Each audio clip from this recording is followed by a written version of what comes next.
We're just about ready to go here from Johnstown, Pennsylvania. Graham Tuck on the call for you as the Carolina Disco Turkeys get set to take on the Youngstown Creekside Crocodiles.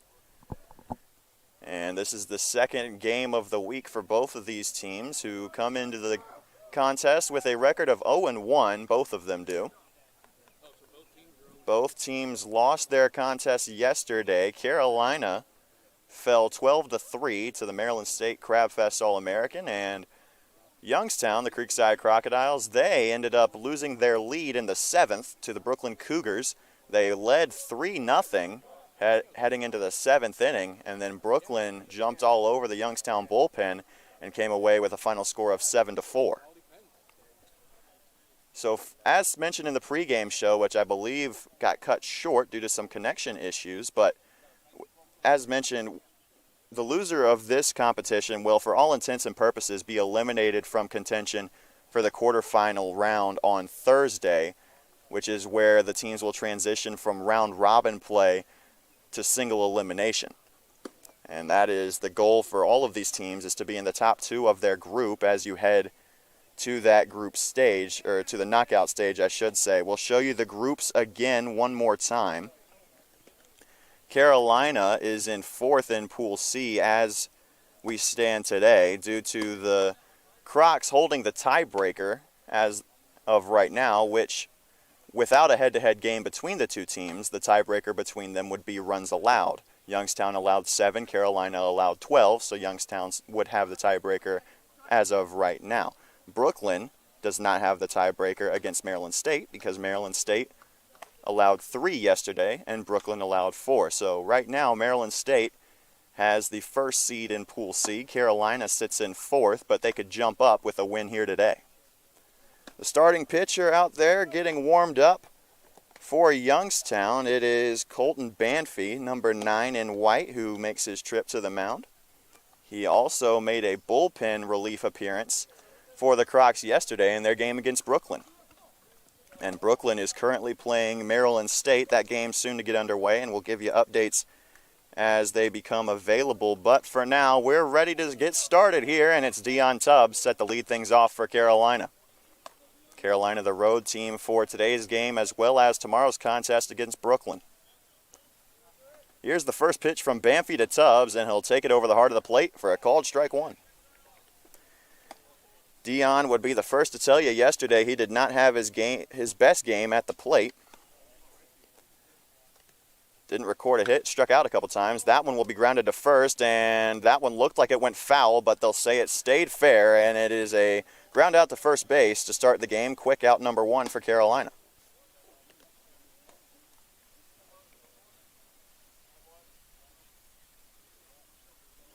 So that'll bring in Logan Conklin, who also did not have his best day at the plate yesterday. He did have a run scored in the first inning, though. He was hit by a pitch with 2 outs in the bottom of the first and was brought in by a 2-run bomb from Hayden Setzer, who coincidentally is batting behind him again today. He'll take that first pitch down and away, ball 1. 1-0 pitch to Conklin. It's a bit low, but it finds the zone. Fastball, 1-1.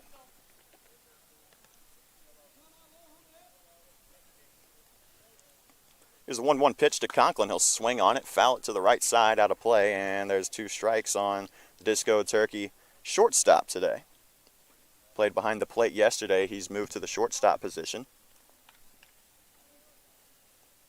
Dino Tharp, who was the shortstop yesterday, plays second. Here's the 1-2.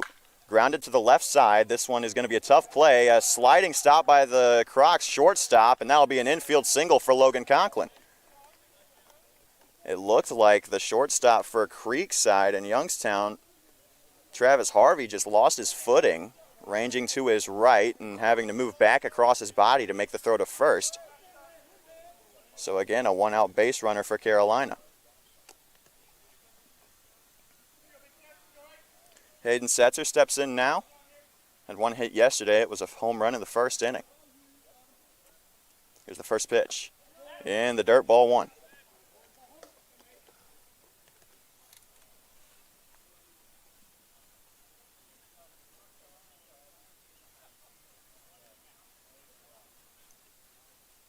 Banfy gets set to deliver. Here's the 1-0.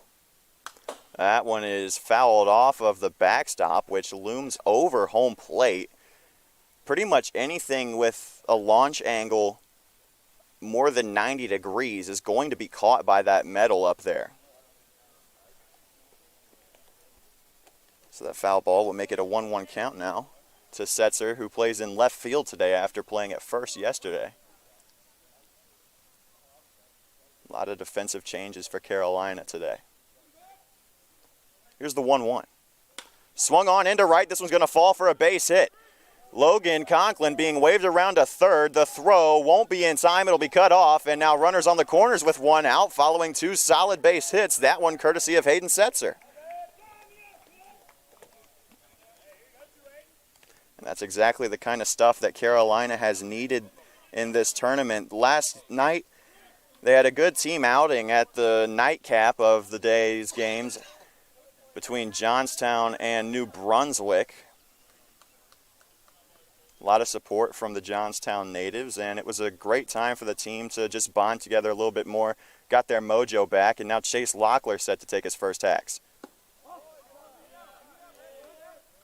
And that's ball one outside to Locklear. He made a pinch hit appearance yesterday, coming in for DJ Musser, and lined out to center on a very hard hit ball in his only trip to the plate. Counts 1-0 to the designated hitter Locklear. That one will miss as well, and now it's 2-0. Talked to Chase before the game, and he said, trust me, this is the first time I've gotten to actually start at a hitting position in a game. I'm taking some hacks up there. There's going to be a lot of freedom in his swing. Here's the 2-0.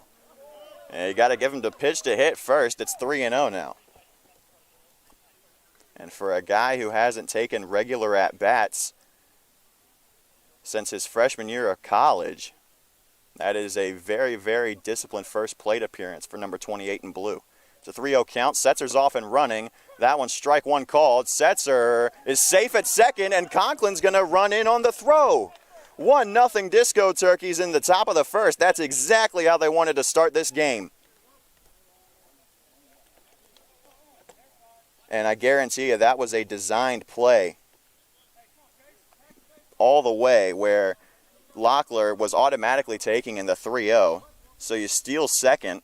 If you're out, you're out, but it brings in the run from third. So now a runner on second, one out, 3-1 count to Locklear. Here's the pitch. Big hack on the 3-1, and it'll be a swing and a miss, full count now. Still got a runner in scoring position in the form of Hayden Setzer on second base. Only one out here in the top of the first, already 1-0 Carolina. Setzer being held on at second, time called at the plate. Chase Locklear probably just trying to keep the big man, the left fielder, Setzer, safe at second base, because Youngstown is not shy about the fact that they're trying to get him out on the base paths. Here's a 3-2. Called strike three, and Locklear knew it. Outside corner, and that's the second out in the inning.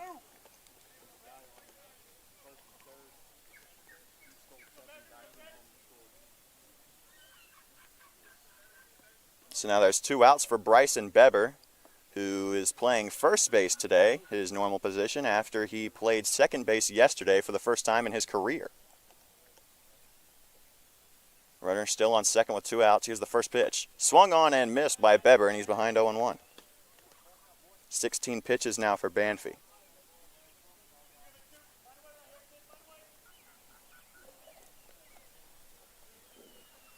Beber, 4 RBIs on the year, looking for 5 here. Setzer's off and running, pitch taken outside, and Setzer won't draw a throw. He's safe at third. So now the second run of the game, 90 feet from scoring, as Hayden Setzer steals second and third. And it's a 1-1 count to number 2 in blue. 1-1, fouled back into the backstop, and now it's 1-2. Carolina did not lead at any point in the game yesterday. So for them to jump out to an early lead here is exactly what they wanted to do. Carolina likes to play with the lead, and they're better when they do it. Here's the 1-2. Fouled back again by Beber. He'll stay alive.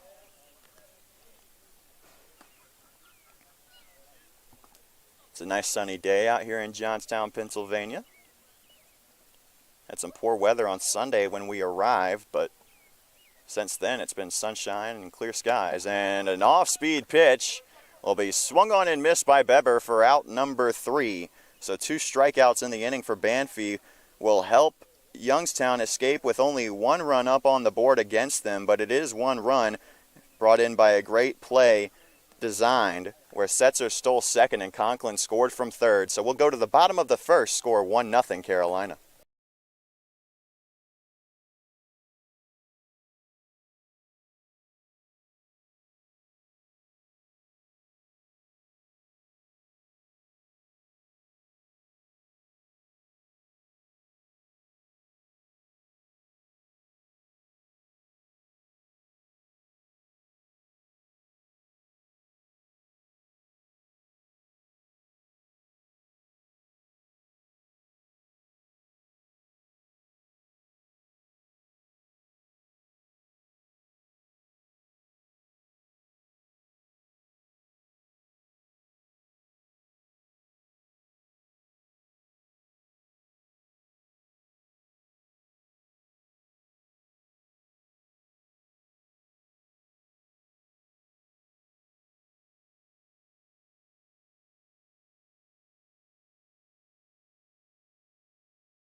Back here for the bottom of the first inning, Carolina Disco Turkeys baseball on the YouTube channel of the Carolina Disco Turkeys. It's John Owen on the mound for Carolina, and he has been stellar in the appearances that he's made for Carolina this year, and a sub-1 ERA entering the contest.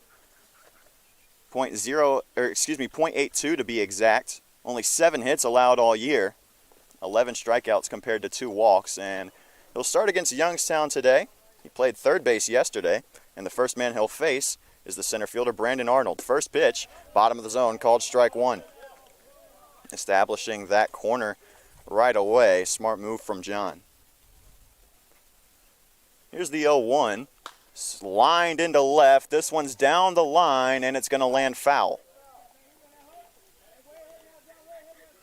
And that one was a loud strike, but a strike nonetheless, as that was certainly at least a double. There is no extended fencing. You can't tell from the view, as there is a light pole just to the left of the frame. But if you were to look farther down the line, the fencing ends at the far end of the dugout. That pitch just missed outside. Couldn't get Arnold to chase, and now it's 1-2. Owen starts his windup. Here's the pitch. Taken, and that is ball 2. Same spot. Almost got him to go around that time, and now John's going to have to try something else. 2-2 pitch. Here it comes. Bottom of the zone, same spot as the first pitch, but ball 3.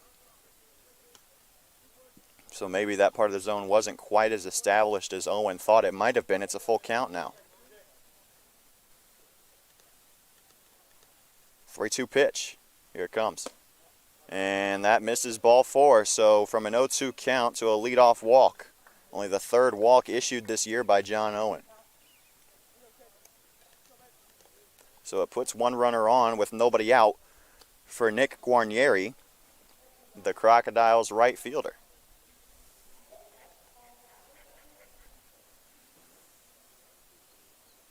First pitch, called strike 1 on the inside part of the plate. Good pitch from Owen that time.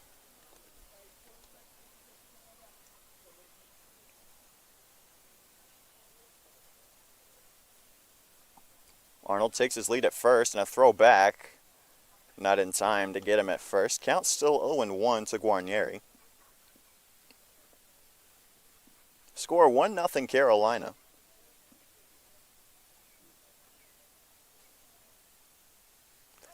Fakes the steal, does Arnold. This one's fouled off to the left side, very far out of play, and the count will run to 0-2. Second straight 0-2 count that John Owen has found himself in.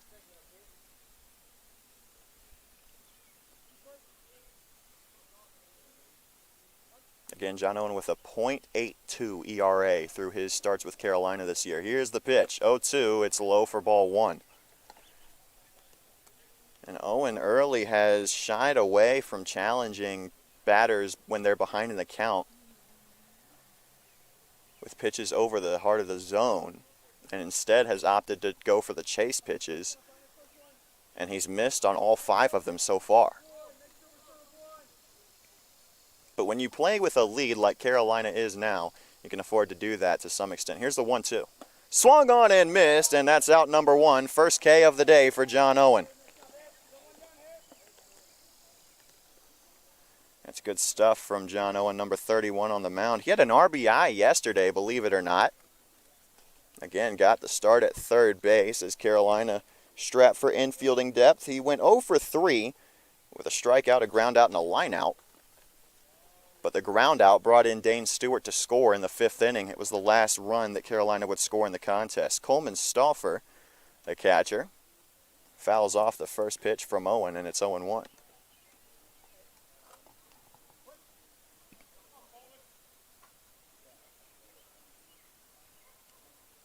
A 1 count, 1 out. Arnold still at first. Owen gives him a look, and the pitch. High for ball 1. Hard bounce off the backstop, but the throw still won't be in time, and it gets into center field. Tubbs is going to round it off and won't make the throw to third, and Brandon Arnold is standing on third base with 1 out.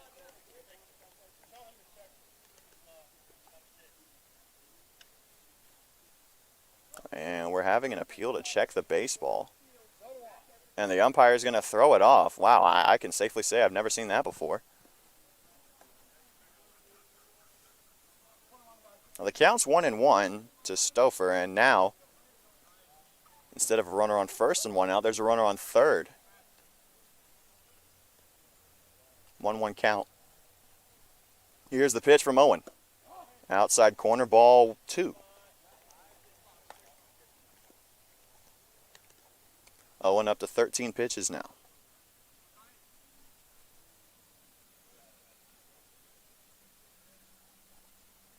Two one. Line to the left side, it'll get through. Zach Bryant couldn't get to it, and it's an RBI single for Coleman Stauffer, 1-1 ball game.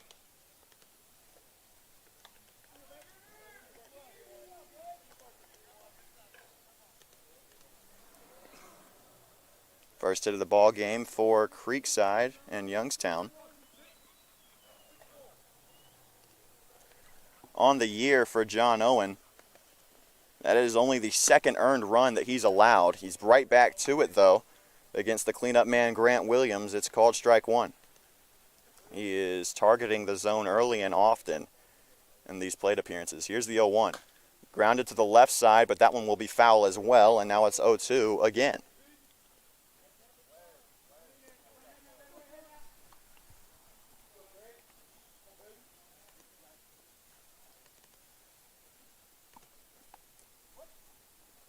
Williams, the 4 spot in the order for Youngstown. Here's the 0-2. Popped up right side. This one might be playable. It's in foul territory. Beber giving chase. He won't get to it.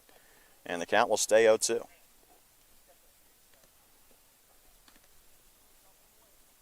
On deck is the designated hitter, Chase Franken.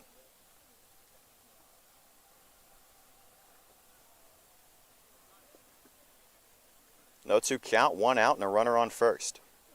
Tie ball game at 1 apiece.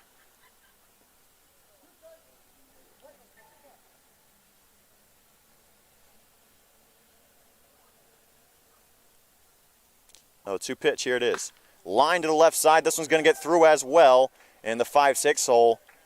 Conklin will watch that one go into left, and it's the 2nd consecutive single allowed by John Owen.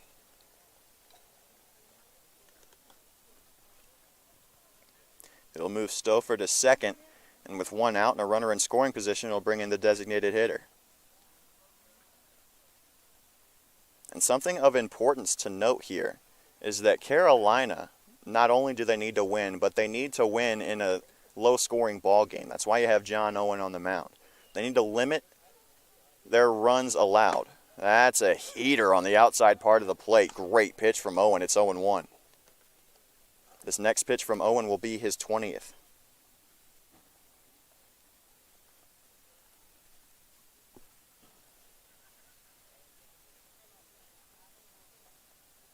A 1 pitch, here it is. And it's foul tipped on a check swing, and the count will move to 0-2. Only 1 out in the inning, but still, this is the 4th 0-2 count that John Owen has found himself in. He's got to start being able to close in the door on these Youngstown batters here in the first inning and beyond. 0-2, here it is. Foul tipped by Franken, and he'll stay alive.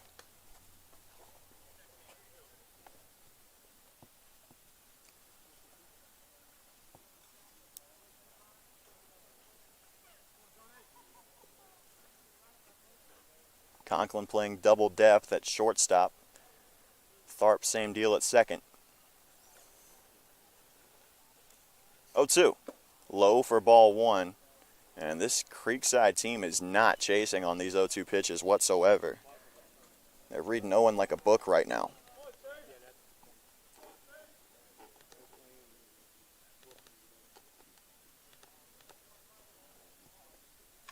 One-two pitch. Strike 3 called, second K of the inning for John Owen. This one of the backwards variety, and it's 2 outs now.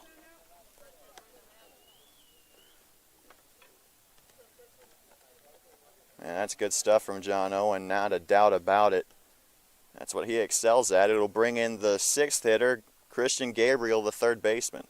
First pitch to him. Outside corner, called strike 1. Man, Owen is going back to that outside corner early in the count. It's paying off. Right-handed batters aren't able to get to it. 0-1, 2 outs. Runners on first and second. Here's the pitch. Low for ball 1. It gets away from Ezell, but he'll keep it in front of him, and the runners will stay where they are. 25 pitches now in the first inning for John Owen.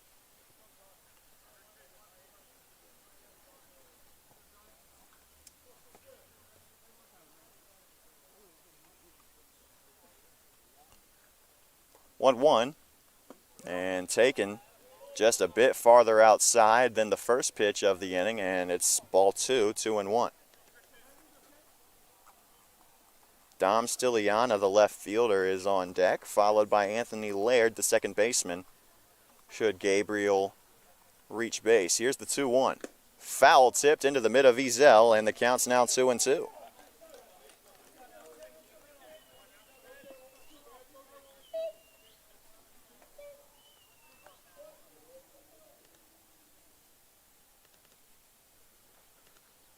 Two pitch from Owen. Swung on and missed. He strikes out the side. Out number 3, and will go to the second inning. Owen strands 2, but 1 run comes across on the RBI single from Coleman Stouffer. We go to the second. Tie ball game. This time it's not scoreless. 1-1.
Ready to start the second inning of action here in Roxbury Park, Youngstown, Pennsylvania. It's 6-7-8 due up for Carolina, and it starts with Dane Stewart, who had one of his best offensive outings of the year yesterday. He was the best player all around for Carolina yesterday, the only disco turkey with multiple hits. He had 2 of the 4 for Carolina, ended up scoring a run as well. First pitch to him from Banfi is fouled off, out of play. First base side, it's strike 1.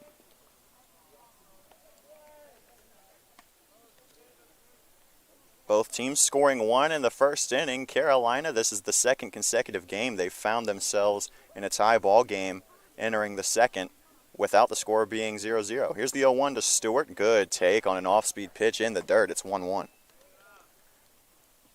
And you can see the transformation that Stewart has made as the 1-1 pitch is taken again. That's in the zone, 1-2 now. That 0-1 pitch in the dirt is one that he probably would have swung at a couple of weeks ago, but he's becoming much more disciplined.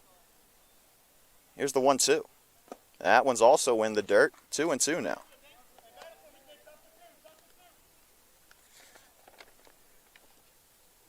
Both of Stewart's hits yesterday came while he was ahead in the count. Here's the 2-2. Taken low again, ball 3, full count now. And I guarantee you it's not exactly what Dane has in mind. It's not a goal, but he's working the pitch count of Banfi right now. Here's the 3-2. Fouled off to the left side, and man, I tell you what, the fencing here in front of the dugouts is very, very short. And if you're not careful, you're going to take one to the face. 26 pitches now for Banfi. This is the 7th of the at-bat. Here's the 3-2 again. Off-speed, ball 4. What a take from Dane Stewart, and it's a leadoff base runner. Man, oh man. Well, I talked about it a couple of moments ago. That is Exhibit A of the discipline of Dane Stewart evolving as the season has gone along.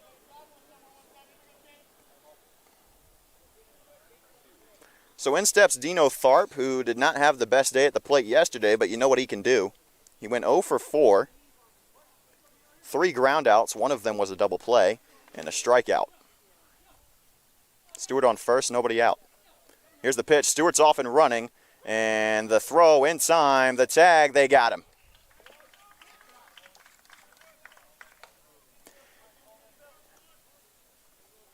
And the ball was in the zone as well, so it's strike 1, 0-1 count to Dino Tharp. And the first out of the inning recorded on the base paths. Here's the 0-1 to Tharp. Off speed in the zone, 0-2.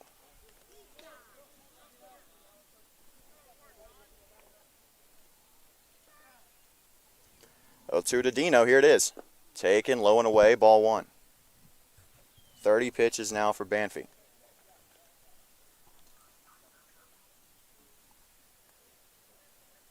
1-2 pitch. Fouled off. Great defensive swing that time from Tharp. And he caught the ball again on the backswing.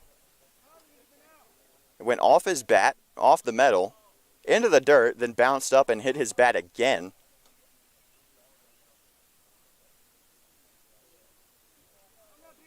And then into the chest protector of the Crocodile backstop. Here's the 1-2 again. Taken low, ball 2.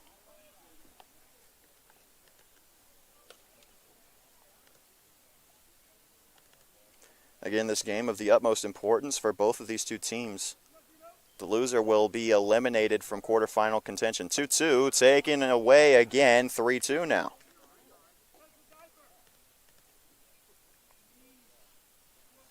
From 0-2 to 3-2, the pitch. Swung on and missed, and it's the second out in the inning for the Crocodiles. Third K of the day for Banfi on the mound.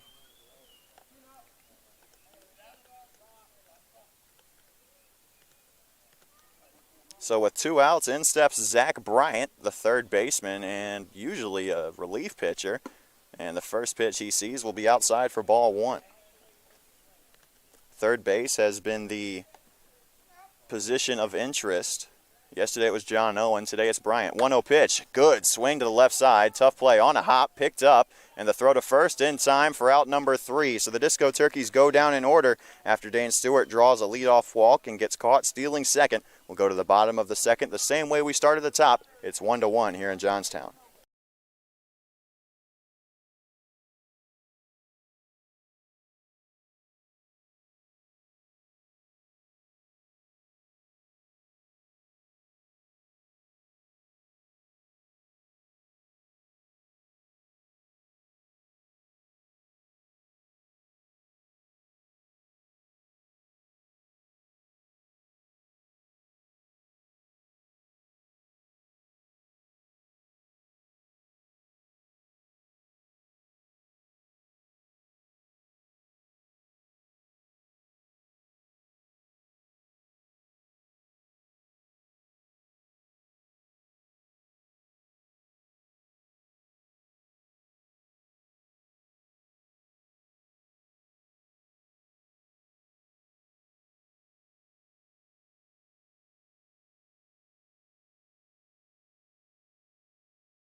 Carolina back out for the bottom of the second inning. It's the bottom three in the order due up for the Youngstown representative in the AAABA tournament. The Creekside Crocodiles, it's Dom Ciliana set to lead things off. Wears 7, bats 7th, and plays the 7th spot in the field, left field. First pitch from John Owen. Fouled off, and that one might have caught the glove of Ezell, and he's going to have to walk that one off, but it's strike one. I don't think they're going to call catcher's interference. Yep, that's exactly what happened. And that is about the second time in 3 or 4 games that an opponent of the Disco Turkeys has drawn catcher's interference. I believe it happened against the Yard Goats on Friday night. And now John Owen and Kurt Cabana, Christian Ezell, and the home plate umpire are going to have a look at Ezell's hand.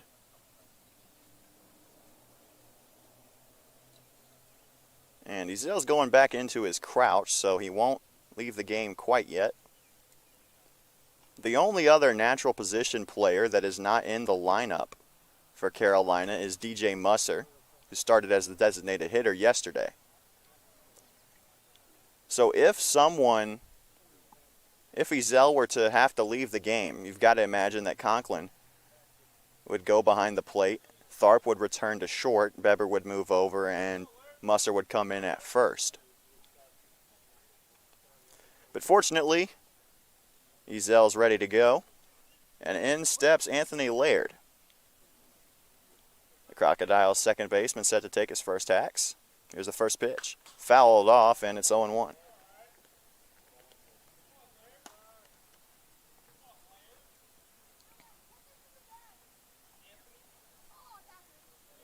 Travis Harvey on deck, and he is the 9 spot in the Crocodile order. Owen looking for a double play ball here. Here's the 0-1. Fouled off again, and he is living on that outside corner. It's 0-2.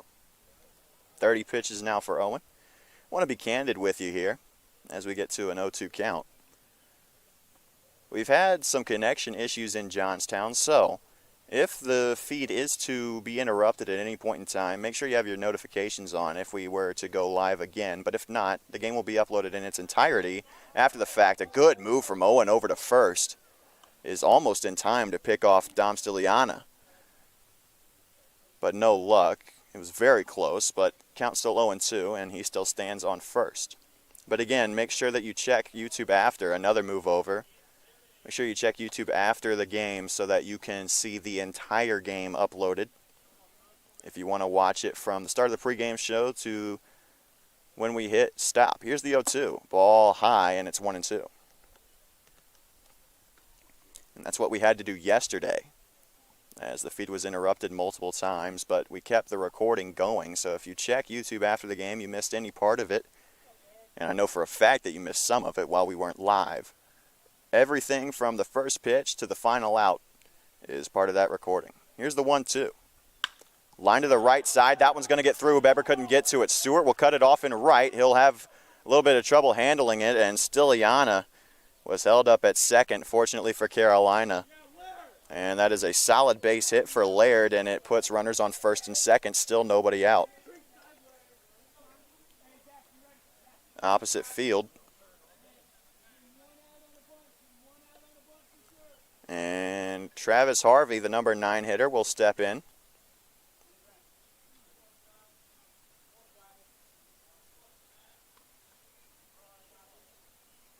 Here's the first pitch. He squares the bunt. He'll pull back, and a bender will find its way back into the zone. It's 0-1. Man, that is a great pitch from Owen, knowing that the number 9 hitter is probably going to square around a bunt. And to give him something that looks like it's going to be out of the zone, then drops back in. That is 200 IQ. Here's the 0-1. He squares the bunt again, and he can't get it down. 0-2. Man, that is the definition of excellence.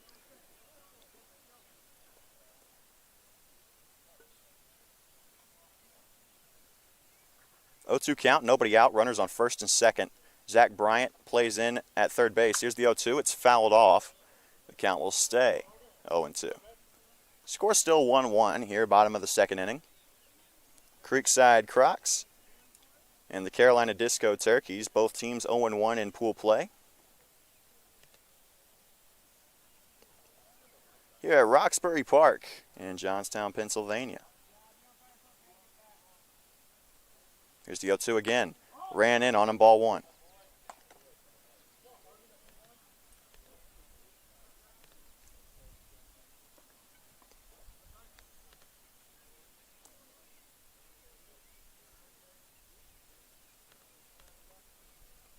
One-two pitch, here it is. Inside, ball 2. Want to keep you updated on another game of interest for Disco Turkey fans.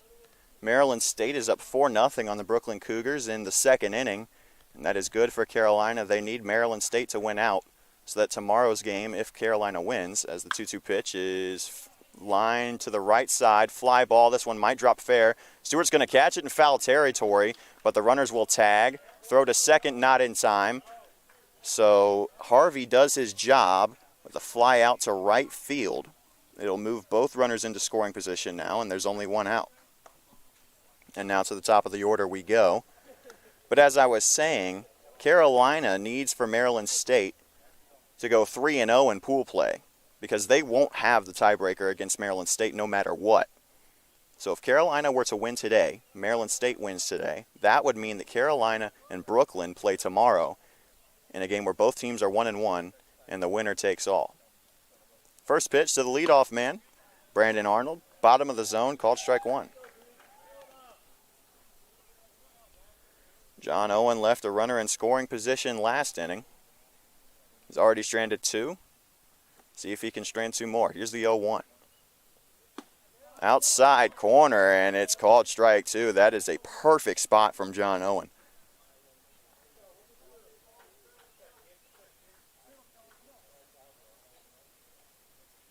Oh, 2 pitch, here it comes. From the stretch, he'll step off. He'll give a look back to Stiliana at third base. 0-2. High for ball 1. That's a good pitch, though. You want to make it something unhittable. And if they swing at it, they swing at it. But Owen was ahead 0-2 to Arnold his first time up and issued a walk on a full count. Here's the 1-2. Swung on and missed. Or maybe not.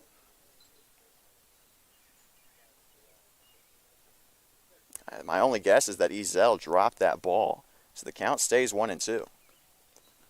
But that surely looked like at the very least it was foul tipped into the glove.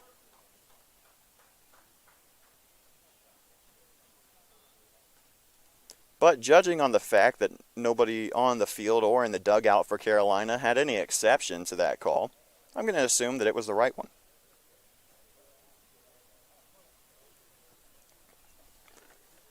There's one out in the top of the second inning in a tie ball game. Runners on second and third. Due up for Carolina in the top of the third inning. We're in the bottom of the second. Due up for Carolina to start the third is Ezell, Tubbs, and Conklin, the 9-1-2 in the order. Counts 1-2 to Brandon Arnold at the plate for the second time in as many innings. The pitch from Owen. That one swung on and missed, and it's another strikeout for John Owen, number 4 on the day so far, and it's out number 2. Man, that's a big one because now you're just one pitch away from getting out of the inning. Ground ball's not going to score a run anymore. So the infield can play back for Nick Guarnieri, who struck out for the first out of the ball game. That was his last time up. He steps in now with runners on second and third. Foul tipped into the mid of Ezell, and he's behind 0-1.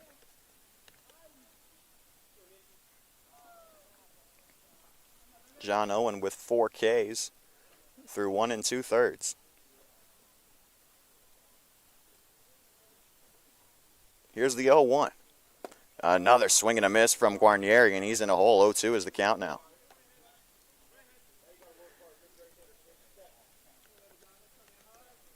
Man, if you can go from runners on second and third and 1 out to escaping the inning with no runs on the board, that would be huge. And Owen's got a chance to do it. This next pitch, as Guarnieri calls time, will be number 45 for Owen. So the pitch count not where you'd like it to be and not where Owen's used to it being. But you'll take what you can get.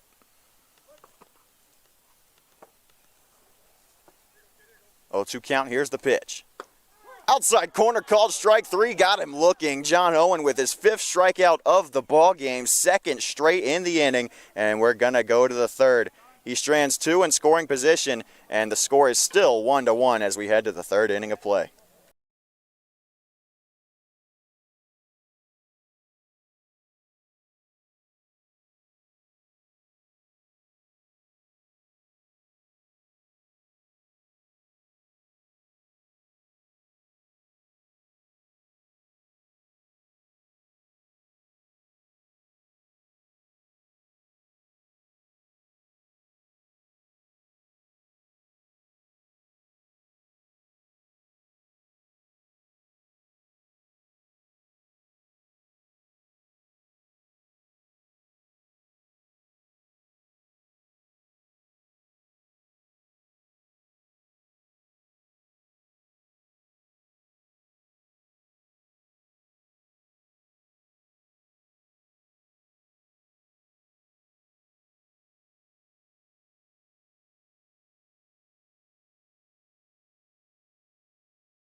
Third inning of play here at Roxbury Park in Johnstown, Pennsylvania. It's the number 9 hitter, Christian Ezell, set to lead things off here for Carolina.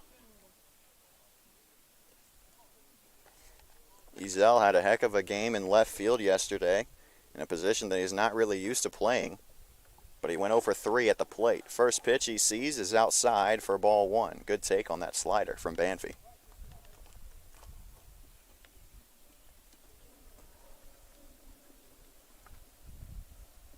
1-0 pitch taken. That one's not quite as far outside, and it's strike 1.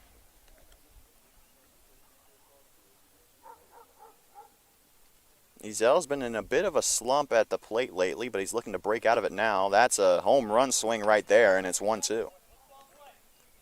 Swung and missed on the heater. And you can hear Coach Cabana say from third, you got to put the ball in play. It's been the motto. You make them make a play. Here's the 1-2. That one's fouled off. Good job by Ezell to put a bat to it, but he got fooled on a pitch that was in the dirt. And while the count could be 2-2 now, instead it'll stay at 1-2.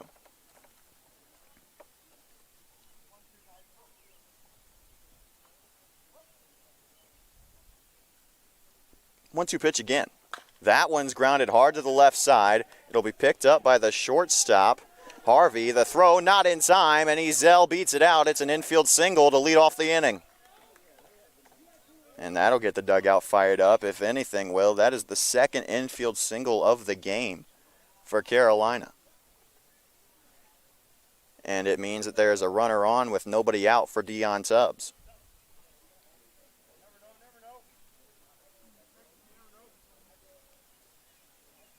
Third baseman creeping in a little bit. The throw back to first, not in time.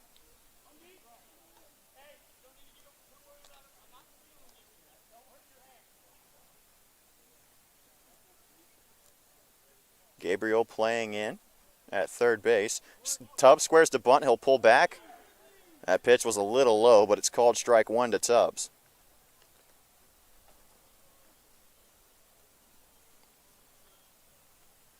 Oh, 1 is the count. Runner on first, nobody out. Here's the pitch. That one's a bit lower, and it will skip its way into the mitt of the catcher, Stolfer, and the count's even at 1 apiece. Tubbs grounded to first his last time up. It was 3 unassisted. A throw back to Ezell at first, and Banffy wisely trying to take advantage of the fact that Ezell's hand a bit banged up after that catcher's interference. Trying to get him to slide back in, but his lead not big enough. Here's the 1-1. Fouled off by Tubbs, and the count will move to 1-2.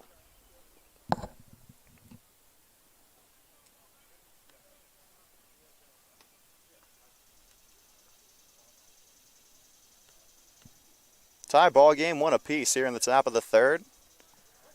The winner will move to 1-1. The loser will fall to 0-2.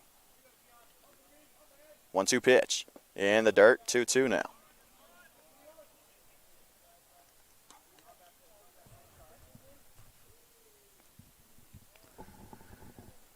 Youngstown, the Creekside Crocodiles, only have 2 available replacement players that are not in the starting lineup. Here's the 2-2.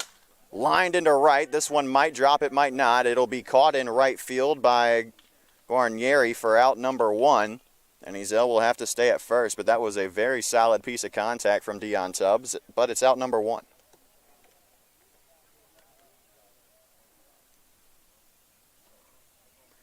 Well, for the first out of the ball game yesterday against Maryland State, as Conklin comes in to the right-handed batter's box, Dane Tubbs in a 3-2 count hit an absolute screamer to dead center, and the center fielder, Day, for Maryland State, had to lay out and make a spectacular catch. As Logan's Conklin squares to bunt on the first pitch, he'll pull back, but it's in the zone, 0-1. 45 pitches now for Banffy. And the momentum might have been different if Tubbs had found a way to get that ball to land in fair territory or beyond the fence, as that one's fouled off by Conklin, count 0-2 now. This is a low-scoring game. It's exactly what Carolina wanted. Obviously, you want to hang as many runs on the board as you can, but you've got to play a sound game defensively after allowing 12 runs yesterday. You don't want to fall too far behind in the runs allowed category of the tiebreaker. The 0-2 pitch to Conklin, taken low and away. It's ball 1.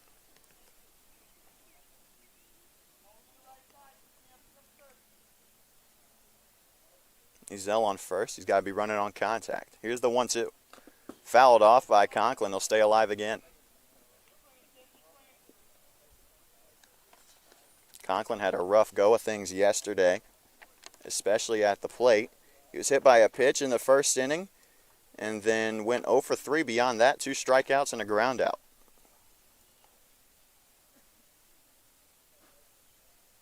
1-2 pitch again.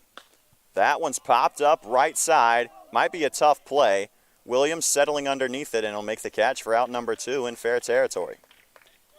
So a line out and a pop out have put 2 outs on the board for Carolina after a leadoff single from Ezell. And it'll bring in Hayden Setzer, who had a single to the right side his first time up. Stole second and third and was stranded there. Top of the third, 1-1 ball game. First pitch to Setzer. Swung on. That one's deep into right. This one's going to keep carrying and still going, and on the wall. That one is caught by the center fielder, Arnold, and to the deepest part of right field, out number 3, as Hayden Setzer just missed his second home run in as many days by a matter of feet. So we'll go to the bottom of the third. Carolina strands 1, and the score still 1-1.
Back for the bottom of the third inning, Carolina in a tie ball game, a low-scoring affair. It's 1-1 as we get to the bottom of the third, and due up is 3-4-5 for Youngstown, the Creekside Crocodiles. John Owen back on the mound. First pitch to Coleman Stouffer. Don't know where that one missed, but it's ball 1.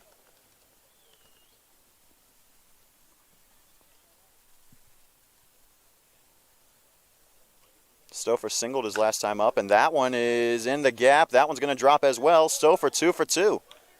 Leadoff single for Youngstown, and not the start to the inning that Carolina imagined. It'll bring up Grant Williams, who also singled his last time up. So now Williams and Stouffer have combined for 3 of the 4 hits for Youngstown this afternoon. First pitch to the left side, and it's past the glove of Bryant, and Stouffer's going to round second, won't head for third, and it's runners on first and second with nobody out.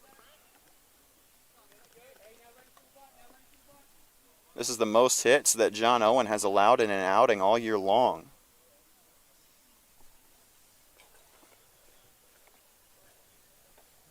And you see Owen there directing the defense behind him.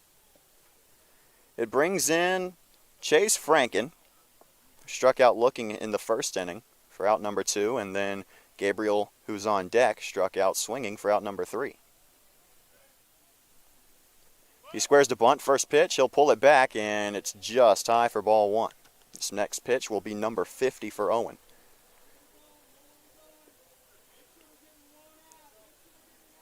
And if the bunt is in fact laid down, you got to get at least 1 out.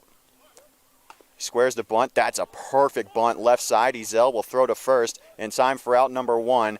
But a fantastic job by Chase Franken to do his job exactly. And he advances both runners into scoring position now with just 1 out. That is one of the more perfect bunts I've seen in a long time.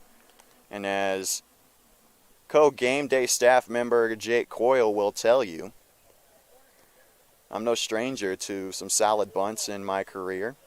I think he's in the chat right now, so go ahead and let him know, Jake. Not to toot my own horn. but it'll bring in Christian Gabriel with 1 out and 2 runners in scoring position. First pitch, off speed, and it just missed the zone for ball 1, and you'll hear some disappointment from the Carolina dugout. Strike zone today has been very hitter-friendly to both sides.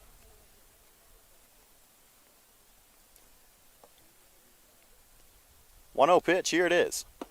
That one misses the zone by a bit more, and it's 2-0 now.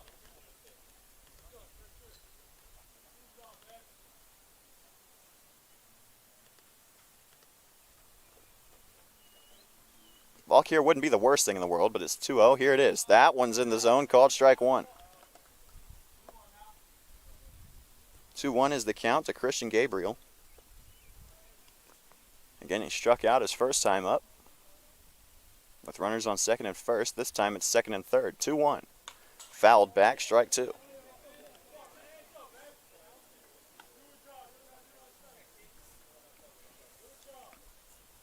One ball game. Here in the bottom of the third inning. Both teams winless in their first game. This is game 2 of the week in Johnstown, Pennsylvania. 2-2 count. Here's the pitch. Grounded to the left side, but foul. Count will remain 2-2.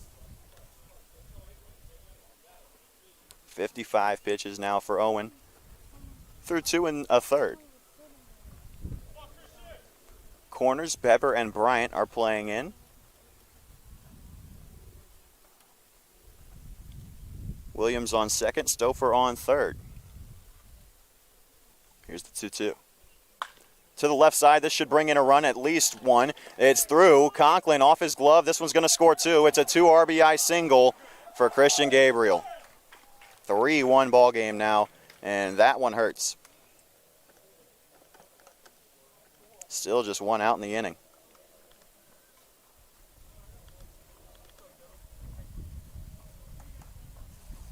And this has been uncharacteristic of John Owen this year. He's a guy that has not been beaten frequently, if at all. Coming into the contest, he only had 1 earned run allowed as a disco turkey. Here's the first pitch to Stiliana. It's into right, and it's going to drop for a base hit. Gabriel from first will go to second and no farther. And now again, runners on first and second with only 1 out. And that's going to draw out Kurt Cabana. I haven't seen John Owen get knocked around like this in some time.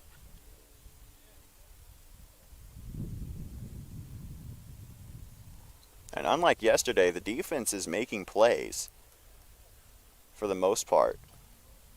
Yesterday, the defense made plays as well, but there were times when there needed to be some more, and they didn't get it. Today, the defense hasn't really, quite frankly, had much of an opportunity to do anything. There's only been 1 out recorded in this inning, or in the game, other than the sacrifice bunt that was recorded in the field. Travis Harvey flew out to right for the first out of the second. And Franken recorded the sacrifice bunt in the third. Owen struck out the side in the first, struck out 2 in the second. And those have been all of the other outs so far. It'll bring in Anthony Laird, who singled his last time up, to the right side with 2 men on and 1 out. First pitch, low, ball 1.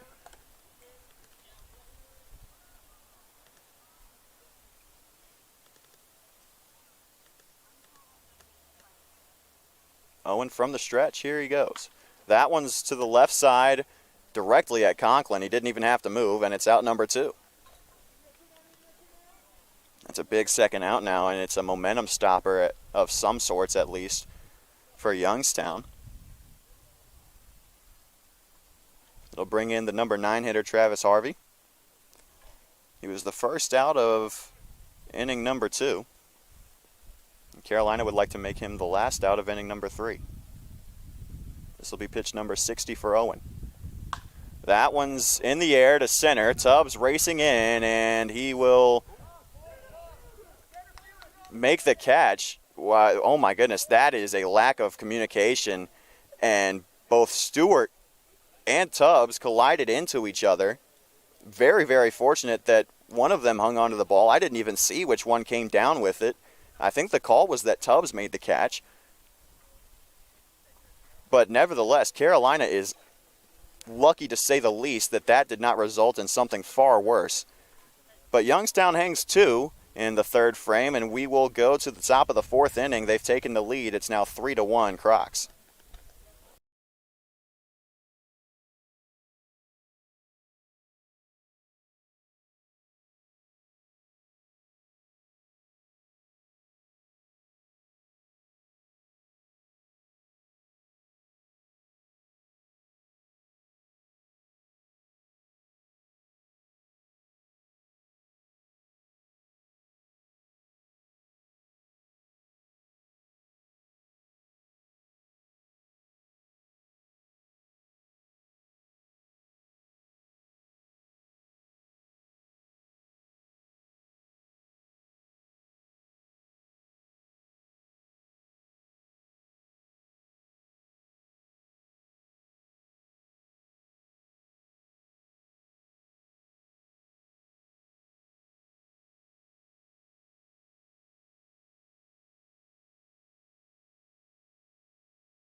Back here for the top of the 4th inning.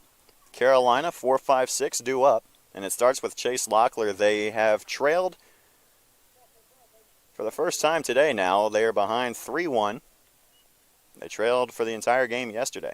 That first pitch to Locklear, grounded foul, but that was a hot shot.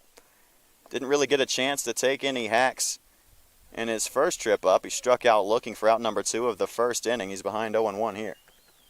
That's 50 pitches now for Banfi, the starter for Youngstown. Off speed in the zone. Got Locklear to look at that one over the heart of the plate. It's strike 2 called.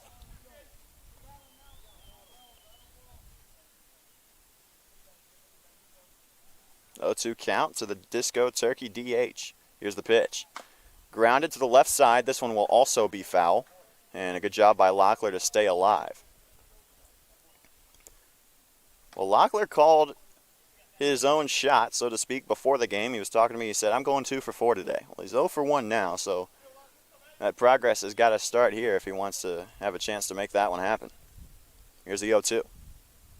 Popped up to the infield. Locklear runs it out. Third baseman converging on it, and Gabriel will make the catch for out number 1.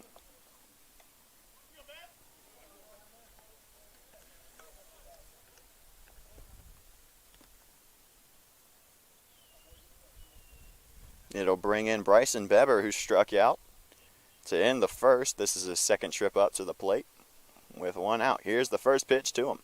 Off speed in the zone. Strike 1 called. And the Disco Turkeys have shied away from swinging at the first pitch. Here's the 0-1. That one is roped to the left side, but it's going to be very foul. But that is the hardest hit ball I've seen off the bat of Bryson Beber all year long. It makes it an 0-2 count, however.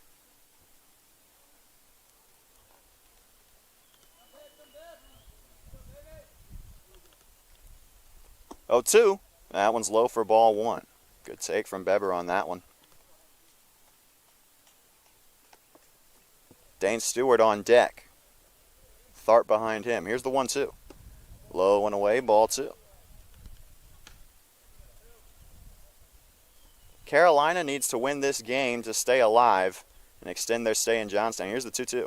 That one is to the left side. It might get through. Picked up by the shortstop. The throw on to first. Not in time. Bryson Beber, another infield single for the Carolina Disco Turkeys. And that, folks, is why you run out ground balls. That is the 3rd infield single of the day for Carolina. And all 3 of them have been hit to the Crocodiles shortstop, Travis Harvey. So with 1 down and a runner on first, it'll bring in Dane Stewart, who walked his last time up and was caught stealing second, and that was really a momentum shift. Carolina hasn't been able to do much of anything since then. First pitch to Stewart. Here it comes. Taken in the dirt, ball 1. Good block behind the dish by Stouffer to keep that one in front of him and keep Beber at first. Counts 1-0. Here's the pitch. Low again, ball 2. This is the most disciplined day at the plate that I have seen Dane Stewart have all year long. He walked on a full count his first time up. He's ahead 2-0 now. Here's the pitch. Swung on and missed. Might have been a foul ball, but it's 2-1 one way or the other. 60 pitches now for Banffy. John Owen was at 60 through 3 full. 20 pitches per inning is not a rate that you want to be sitting at, but still time to correct it. Disco Turkeys are down by 2. It's a 3-1 ball game. Here's the 2-1. Fouled off by Stewart, and now it's 2-2.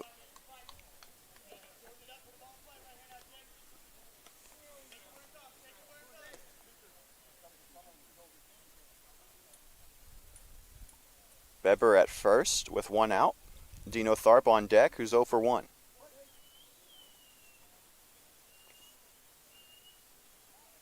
Two-two pitch. Good take from Stewart. He wanted that one, but he holds off, and it pays off. It's 3-2 again.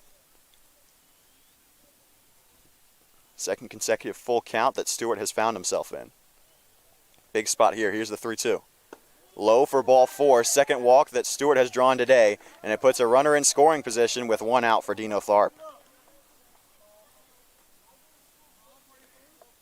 And that is called doing your job right there. You just got to get on base however you can. Man, Stewart is having himself a week here in Youngstown so far. He had a good game at the plate yesterday. Flawless in the field. He's having a good day so far today.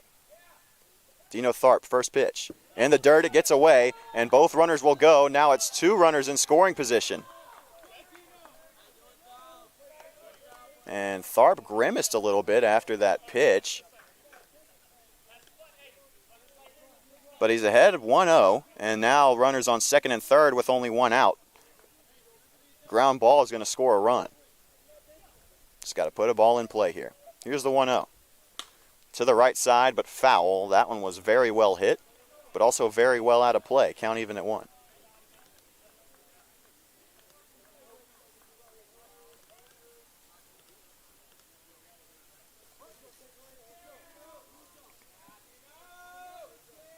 One pitch. Taken away. Ball 2. And for Carolina, the goal is to get to the bullpen for Youngstown. That is what did them in yesterday. They had a 3-0 lead on Brooklyn. Ended up losing 7-4. Here's the 2-1. Taken in the dirt. Ball 3. And Weber will wisely be held at third. The backstop here at Roxbury Park is very, very short. And that almost certainly would have been an out made at the plate, and with 1 out, you never want to have that happen. 3-1 count for the power hitter, Dino Tharp. Here's the pitch. Swung on, laced into right field. This will score at least 1. Getting turned around is Guarnieri. That one's going to drop, and it's over the fence. It's a ground rule double for Dino Tharp, and it's a tie ball game. 2 RBIs for the Disco Turkey second baseman.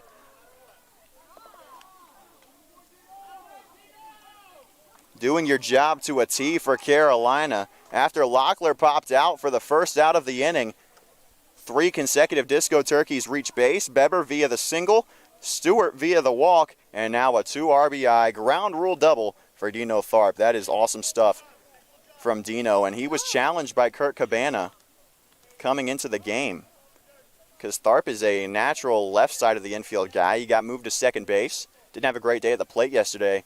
And that's a great rebound right there. It brings in Zach Bryant for the second time. And that one's back up the middle. This will be out number 2 as the throw on to first is in time, but it moves Tharp over to third. So now there are 2 outs, and the go-ahead run is 90 feet from scoring.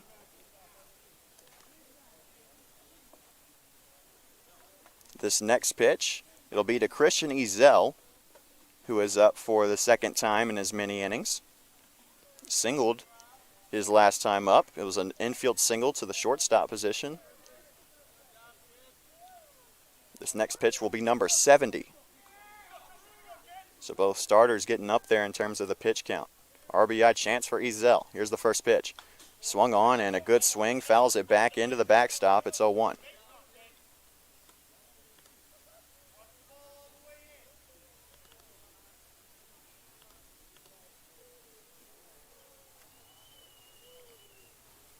A 1 count. Here's the pitch.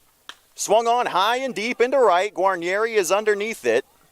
He'll track it into his glove for out number 3, but 2 runs across for Carolina. They answer the 2 scored by Youngstown in the bottom of the 3rd, and it's a tie ball game once again, 3-3 as we head to the bottom of the 4th.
Bottom of the 4th inning set to get underway here at Roxbury Park in Youngstown, Pennsylvania. I'm Graham Tuck bringing you Carolina Disco Turkeys baseball on the Carolina Disco Turkeys YouTube channel. It's John Owen back on the mound for his 4th inning of work, and he's faced with the top of the Crocodile order, the Youngstown representative in the AAABA tournament, 76th annual edition. Creekside Crocs, 0-1 coming into the contest. Carolina coming in with the same record. The loser of this game will be eliminated. Here's the first pitch to the leadoff man, Arnold, and for the 3rd time in as many plate appearances, he takes strike 1 on the outside corner.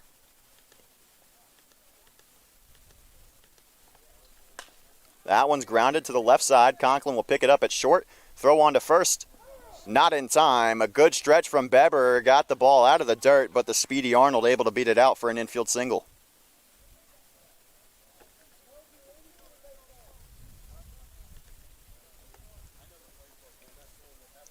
And Conklin would have had to fire an absolute strike in order to get Arnold out there. He was more than halfway down the line by the time the ball got out of Conklin's glove, let alone his hand. It'll bring in Guarnieri, 0 for 2 with 2 Ks so far. Runner on first, nobody out. First pitch, high for ball 1. That one looked like a pitch out. But nothing doing for Arnold. A lot of times, if you've got a speedster like that who's a known base stealer, you're not going to steal on the first pitch because it's expected. Here's the 1-0 to Guarnieri. Lined into left center. Setzer coming on. He'll make the catch for out number 1, and Arnold will retreat to first, 1 away. And that is a much better display of communication than we saw at the end of the 3rd. If you missed the play, don't be afraid to rewind and then rejoin us. Travis Harvey flew out to center field, but it was in shallow center field. Tubbs and Stewart collided with each other, and Tubbs ended up holding on to make the catch, but it was a very, very risky, dangerous, and close play. Throw back to first. Will not be in time to get Arnold, but it keeps him honest. Coleman Stouffer stepping into the box now for Youngstown.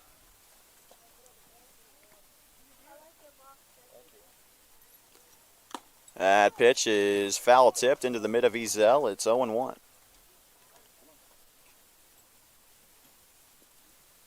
Stouffer's 2 for 2. 2 singles, an RBI, and a run scored. Throw back to first again. Not quite as close as the ones that preceded it. Count still 0-1. Pretty good crowd here at Roxbury Park for the ball game. Disco Turkeys have garnered a lot of attention here in Johnstown from the local population, as that pitch from Owen is high for ball one. Count even. And they were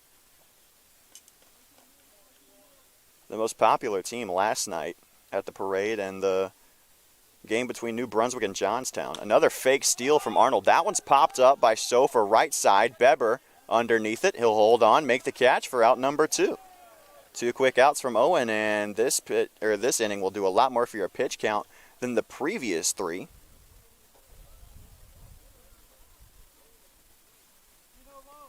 He had been averaging 20 pitches an inning through the first 3.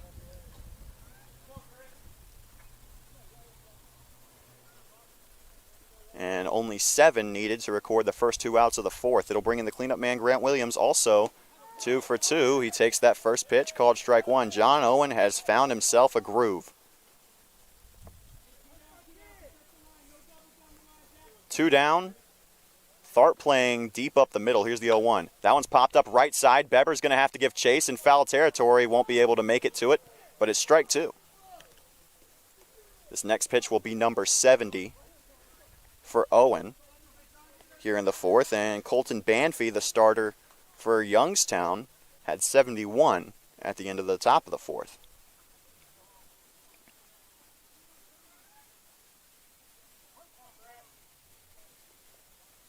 Oh, 2 outs, runner on first base. Here's the pitch, low for ball 1.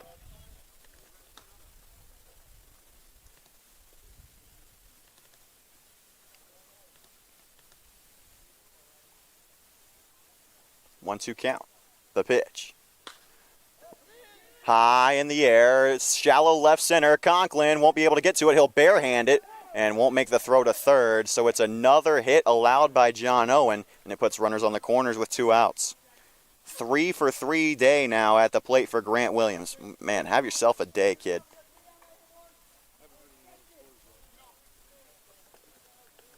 The conclusion of this inning, instead of taking a break, we'll update you on the rest of the scores from the action today.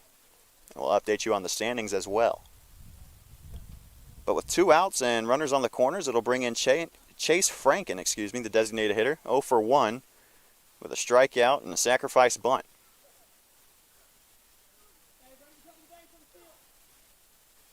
First pitch. High in the air, foul left side. It's off of a foul pole. And it's 0-1. Not a foul pole, a light pole. But John Owen, importantly, getting ahead in the count. That's what you really care about. 0-1 to the DH. That ball is low. Good block from Ezell to keep it in front. Count even at 1 apiece. Middle infield, Tharp and Conklin, double depth. Beber holding on Williams at first. And Zach Bryant holding on at third. Swing and a miss on the 1-1 pitch, and now Owen 1 pitch away from getting out of the inning. 3-3 ball game, bottom of the 4th. This is, for all intents and purposes, an elimination game for 2 teams that are 0-1 in pool play. Again, each of these teams at the tournament will play 3 games in pool play, and the top 2 in each pool will advance to the knockout round. Pitch number 75, 1-2 count. Swung on and missed. Strikeout to end the inning for John Owen on the day. That's number 6 on the day for John Owen, and it's a big one. It ends the 4th inning and keeps us tied at 3 apiece as we head to the 5th.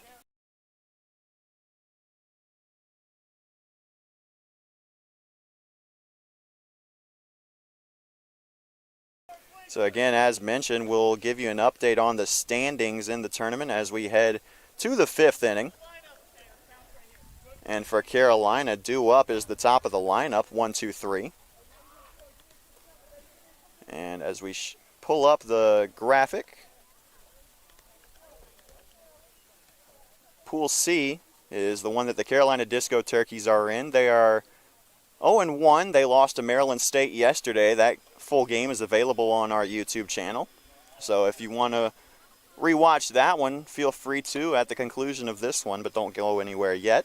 Maryland State and Brooklyn are in the middle of a game right now, and we'll update you on that score Maryland State is up 6-0 on the Cougars in the 4th inning, and that is good for the Disco Turkeys because they need for Maryland State to knock off the Cougars, who are both 1-0. It would send the Cougars to 1-1 before their game with the Disco Turkeys tomorrow, which would make tomorrow's contest a winner-take-all for the 2 seed in Pool C if Carolina can come out victorious today. So I'll continue to update everyone on that score as we progress. But here we go into the top of the 5th tie ball game, and this is an exciting one. Banffy back out on the mound to start the 5th, and Dion Tubbs, who's 0 for 2 on the day, will step in for the 3rd time. First pitch, right over the heart of the plate, called strike 1. Man, I don't know what has changed for Tubbs' approach, but it is noticeably different from the way that he ended the regular season. And he squares the bunt on the 0-1 pitch. It's fouled back into the backstop, and now he's behind 0-2. Tubbs almost never failed to swing on the first pitch of any given plate appearance in the regular season. He hasn't done that as much so far this week. Called strike 3 on a bender, and Tubbs knew it. He's 0 for 3 today, and it's out number 1 in the 5th. And if Carolina is going to have a prayer at advancing deep into this tournament, they need for Tubbs to make an adjustment. It brings in Logan Conklin. First pitch in the dirt, ball 1.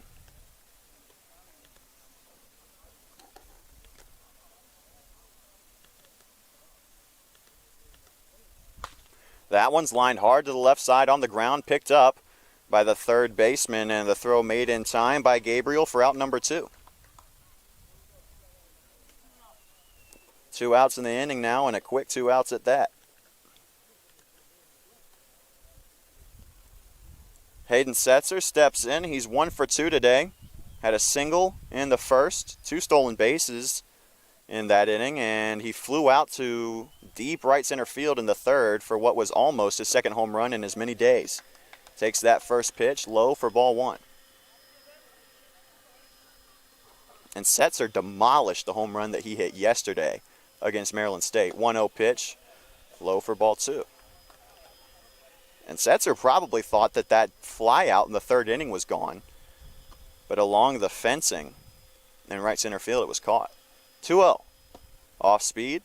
Bottom part of the zone, called strike 1. Up and warming up for Carolina is Zane Beaver.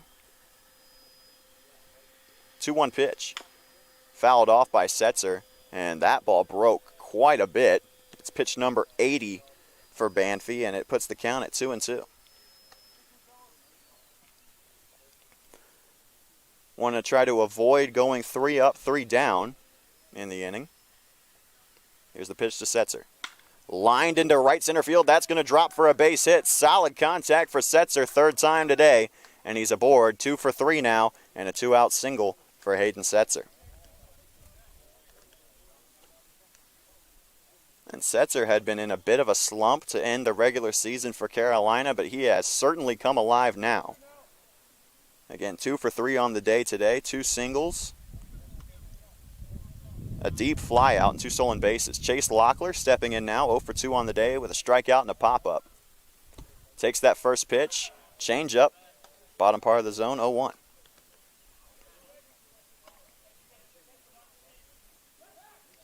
Throw back to Setzer at first, won't be in time. Locklear's behind in the count, 0-1. Scout Nichols is also warming up in the Carolina bullpen. 0-1. Swung on and missed by Locklear, and he's behind 0-2. Well, Chase, buddy, you said you were going to go 2 for 4. You're 0 for 2 now. I need something from you here. 0-2 count.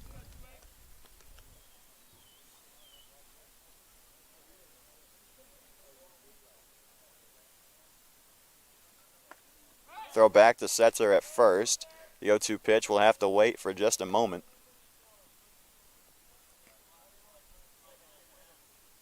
Remains to be seen whether John Owen will come back out for the 6th, or the bottom of the 5th, or not. Throw back to Setzer at first again. They want to try to get a free out so that Locklear can come back up to start the 6th. And again, the goal for Carolina is to get to the Youngstown bullpen as quickly as possible. But here in the top of the 5th at 83 pitches and no sign of slowing down is Banffy. 0-2. Good take from Chase Locklear, and he's getting his way back into the count. It's 1-2 now.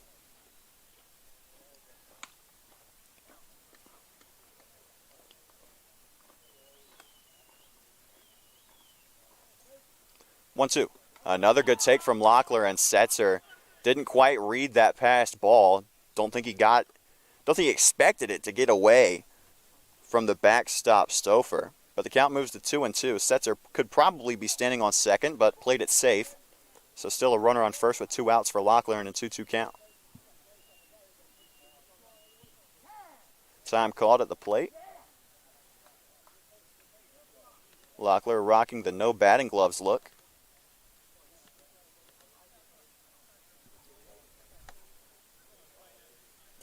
Two count, 2 outs. Here's the pitch. Popped up, right side, it'll be foul.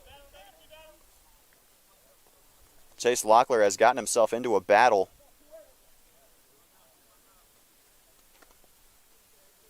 Every time he's come up to the plate, really. Struck out on a full count in the first. Battled his last time up. Got Setzer leaning the other way, but no tag will be applied at first. He's back in time. Competitive at bats all the way around for Locklear, despite the fact that he stands at 0-2. 2-2 count, 2 outs. Here's the pitch. Swung on and missed, and that one's held on to by Stouffer, so it's out number 3. Carolina strands 1, but unable to push anything across in the top half of the 5th. Will go to the bottom of the inning, and it's still a 3-3 ball game here at Roxbury Park in Johnstown, Pennsylvania.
We'll bring you back to Roxbury Park, Johnstown, Pennsylvania. Bottom of the 5th inning in a 3-3 ball game. 6-7-8 due up for the Youngstown representative in the 2021 AAABA tournament. It's the Youngstown representative, the Creekside Crocodiles, and we'll give you an update on other scores around the tournament. As Christian Gabriel steps in, Maryland State is now up 8-0 on Brooklyn Cougars in the 4th inning. As the pitch from Owen is grounded to the left side, picked up by Conklin on a hop, throw on to first, in time for a quick out number 1. And that's the one that you really care about, as the only other game in Pool C that's going on. And Dom Stiliana steps in. New Brunswick Matrix are up 3-0 in the 6th on Buffalo All-In Sports. Johnstown Martellas is up 7-1 on the Brooklyn Sao Grays in the 4th inning. And the Philadelphia Bandits are up 5-0 on the Cleveland Bulls. First pitch to Dom Stiliana. Taken outside for a called strike one. 0-1 pitch, line back up the middle, missed the glove of Owen, but Tharp picks it up, throw on to first, out number 2. That's a great play from Tharp on what was a very hot shot, but Tharp was playing kind of double depth with nobody on base and 1 out, which is somewhat of an odd sight, but it worked out. They had the shift on Stiliana, and it worked as he picked it up, even had to range back towards the 3-4 hole, and made it for out number 2. And Tharp is going to range even more to the left side now as Anthony Laird steps up. And it's another called strike one from Owen. Man, he is working efficiently here in the 5th. 0-1. Line to the left side. Bryant under his glove, and that's going to be another single for Laird. I am somewhat surprised that they had the shift on Laird, as both times that he's come to the plate before that single, he had hit the ball to the right side. He grounded out, he popped up the shortstop, and he singled to the right side, first base side. So to bring in Travis Harvey, who's 0 for 2. Still, I think the shift was a bold move, but it worked out. First pitch to Harvey, swung on and missed for strike one, just blew by the fastball. 0-1 count. Here's the pitch. Right in there, strike 2 called.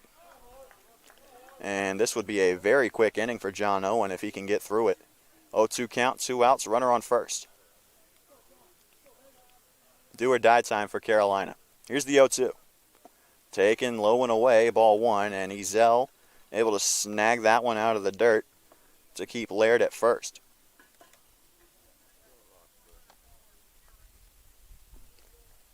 One-two count now. Here's the pitch. Taken high, ball 2, but oh my goodness, that one had some velocity on it. John Owen still pounding the ball in. Up to 84 pitches now.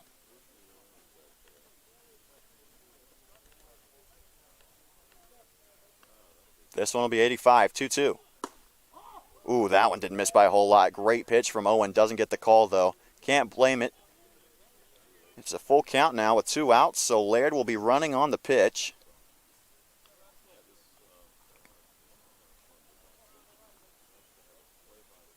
Here it is. To the left side, Setzer giving chase in left, and he'll make the catch for out number 3. So a quick and efficient inning for John Owen, and we will head to the 6th. Still score 3-3 here at Roxbury Park, Youngstown, Pennsylvania.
We'll bring you back to Roxbury Park, Youngstown, Pennsylvania.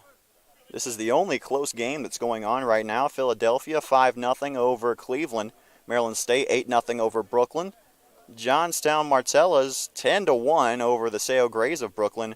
And New Brunswick 6-0 over Buffalo. Top of the 6th. Banfi, the starter for Youngstown, back out for his 6th inning. First man he faces in the 6th is Bryson Beber, who's 1 for 2. And the first pitch he sees is fouled back for strike one. 0-1 pitch. Fouled back again, and it's 0-2. Nobody warming up for Youngstown and the bullpen yet. As this next pitch for Beber will be, this next pitch for Banfi will be number 90. It comes to Beber, 0-2. Taken, low and away, ball one.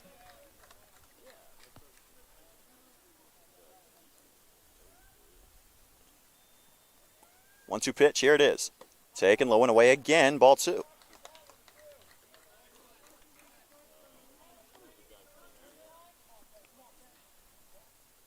2-2.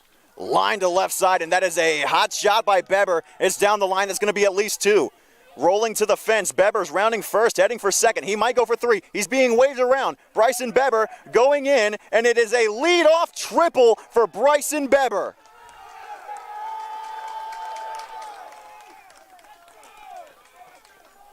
And for Beber, what a shot that was.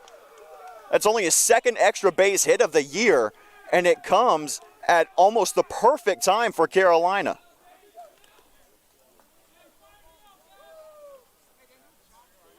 Yeah, fire me up, Bryson, is exactly right. Dino Tharp on deck as Dane Stewart steps in. RBI chance for Dane Stewart. Still looking for his first official at-bat. He's drawn two walks. First pitch. Taken, low and away, ball one. And there is definitely some life from the Carolina dugout now.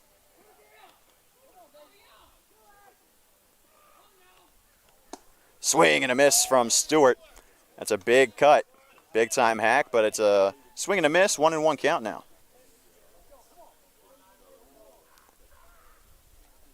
That one's lined to the left side, but caught by the shortstop Harvey, and it's out number one.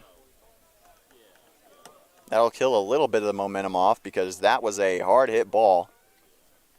Nothing you can do about that one, though. So with one out, it'll bring up Dino Tharp, who had that big 2 RBI ground rule double his last time up.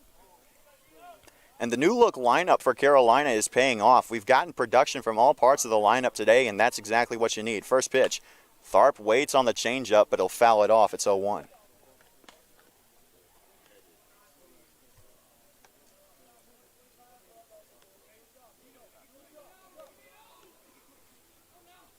The pitch to Tharp, foul tipped into the mitt of the backstop Stouffer, and he's behind 0-2. Tharp looking for his third RBI of the day. Here's the 0-2. Taken outside, ball one. That's a great take from Tharp. Oh, gosh. That one was close. With some good discipline from 17. Here's the 1-2. Taken in the dirt, ball two. This next pitch will be number 100 from Banfi. Still no action in the bullpen for Youngstown. Here's the 2-2 pitch. Low and in. And it's a 3-2 count now.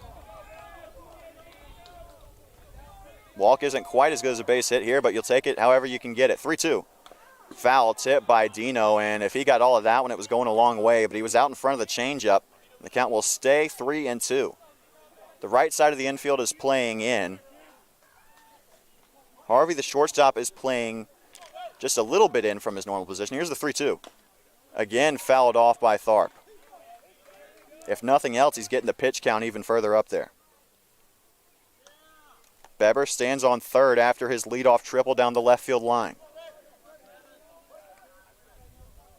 3-2 again. To the right side, that one's going to drop. Dino Tharp with his third RBI of the day. He's now 2 for 3, and it is 4-3 Carolina in the sixth. Bryson Beber comes in to score on the single from Dino Tharp after his leadoff triple, and Carolina has regained the lead.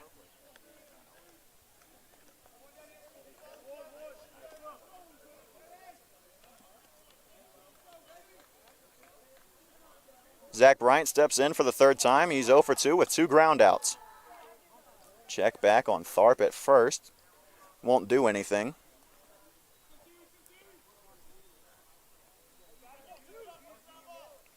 First pitch to Bryant. Grounded back up the middle. This could be 2. Second baseman takes it himself for one, and the throw on to first in time for out number 3. So an inning-ending double play grounded into by Zach Bryant, but not before an RBI single from Dino Tharp in a 3-2 count to give Carolina the lead once again. We go to the bottom of the 6th. The score now 4-3 Carolina.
Bottom of the 6th inning now. Leadoff man, Brandon Arnold, is leading off the inning for the Creekside Crocs of Youngstown, Ohio. Update you on the other scores in the tournament. Maryland has surrendered their first run to the Brooklyn Cougars. It's now 8-2 in the 5th. Philly still up 5-0 on Cleveland in the 6th. New Brunswick now up 9-0 on Buffalo in the 6th inning. And Johnstown Martellas has taken a 14-1 lead over the Sao Grays of Brooklyn in the 4th inning. John Owen back out on the mound for his 6th inning of action.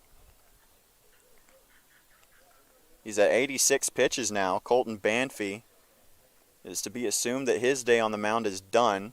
104 pitches through 6 innings.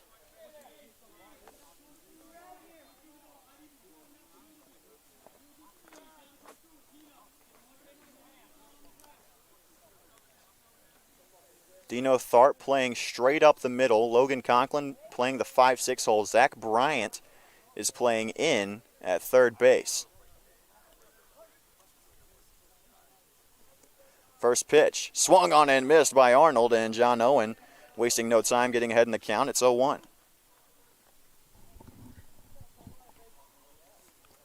Arnold is 1 for 2 on the day. Single, strikeout, walk. And that one is lined foul to the left side. It'll be out of play, 0-2. Arnold has a run scored, a stolen base, a single to his credit. He's reached third base twice, only scored one of those times. Here's the 0-2 from Owen. Ooh, that one did miss by a lot, but it's ball 1. It was a bit high and away. Great spot from Owen on that pitch, but it's ball 1. Got to go right back to it, though. Shakes off once, twice. Got the sign he wants. Here's the 1-2. Popped up left side. Setzer has some room, but it's going to be out of his reach. Count will stay 1-2, and that's now 90 pitches for John Owen.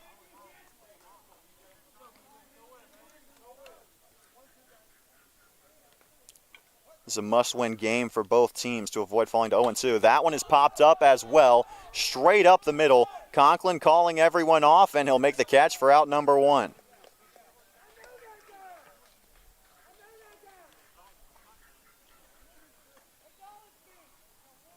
It'll bring up Guarnieri, the right fielder for Youngstown, who's 0 for 3 on the day. He struck out twice and flown out to left. And Ezell directing traffic. He's going to bring in Bryant at third.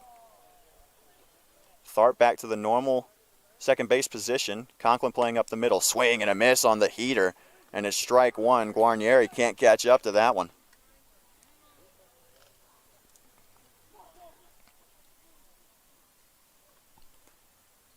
Oh, 1 pitch. High and away, ball 1.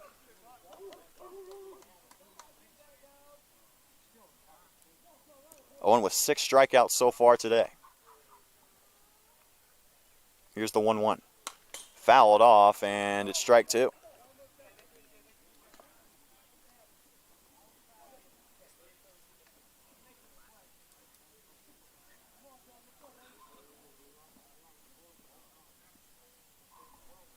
And give credit to this Youngstown lineup. There have been 8 two-strike counts that have not resulted in a strikeout.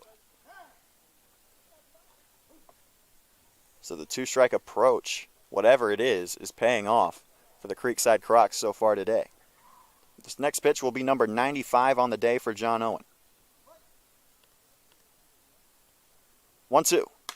To the left side, it's into the 5-6 hole, and that's a solid single. First hit of the day for Guarnieri, and it's a 1-out base runner for the Creekside Crocs.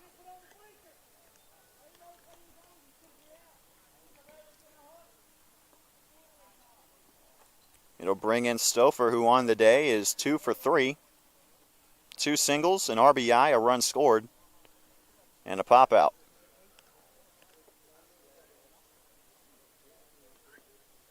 First pitch, high, ball 1. Man, you really have to think to remember how many times today John Owen has started a count behind. First strike percentage is way up there, and he gets back to his zone filling ways with that one. Pitch number 97 is a good one. It's taken for strike 1. 1-1 pitch. High for ball 2.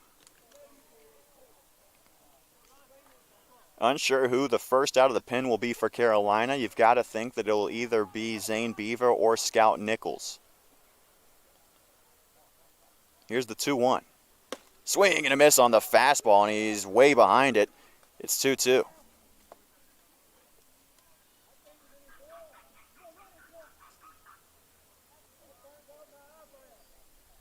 Two-two pitch. Low and away. The back pick throw almost was in time to get Guarnieri. But he's safe at first, and the count runs full. 100 pitches now for John Owen. Here's the 3-2. Popped up to the infield yet again. Called off by Conklin. And for the second out of the inning, it's caught by the Disco Turkey shortstop. Second P6 in the inning. And there's 2 outs now. Still a runner on first. It'll bring in Grant Williams, the first baseman, who on the day is 3 for 3. 3 singles, a run scored. Looking to make it 4 for 4. First pitch, grounded to the right side. Beber picks it up on the backhand, and he'll hustle to first for out number 3. What a day for John Owen. 6 innings pitched, 3 runs, 6 Ks, and the last 3 innings have been scoreless. Aging like fine wine as we go to the 7th. Carolina leads set 4-3.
We're back for the top of the 7th inning, and the day is done for Colton Bamfy, the starter for the Creekside Crocs and the Youngstown representative. 6 innings pitched, 26 batters faced, 8 hits, 4 runs, all of them earned, 2 walks, 5 strikeouts on 104 pitches. Travis Harvey will come in now to pitch. He moves from the shortstop position as the Creekside Crocs have made a slew of defensive substitutions and changes, so many that I wouldn't even attempt to tell you them all because, quite frankly, I don't know all of them. There were at least 4 defensive changes made. But Christian Ezell steps in now. First pitch from Harvey is a heater right at the top of the zone. Swing and a miss, strike 1. Ezell on the day, 0 for 1. 1 for 2. He has a single and a fly out. Ezell has gotten his strikeout numbers down in the last week or so. Good sign from number 10. 0-1 into right, and it'll be caught for out number 1. Quick first out in the bottom of the 7th, top of the 7th. And it'll bring up the top of the order Dion Tubbs, who on the day is 0 for 3 and is hitless on the weekend so far. The week. First pitch to Tubbs, off speed inside part of the plate, called strike 1. That's a great pitch from a position player. 0-1 count to Tubbs.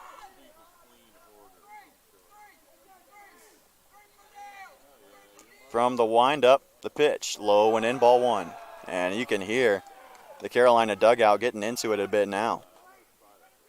They've got a lead late in the game for the first time this week, and you can tell they are feeling themselves. They have won 5 of 7, 5 of their last 7 before coming into this tournament. Here's the 1-1 to Tubbs. Low and in again, ball 2. Harvey is living on that spot, but hasn't paid off the last 2 times he's tried it. You got to try something else now. 2-1 count to the team MVP. Here it is. That's a hard hit ball left field. The left fielder will settle underneath it and backpedal to make the catch for out number 2. That's a very hard hit ball by Dion Tubbs, just straight at the left fielder for Youngstown.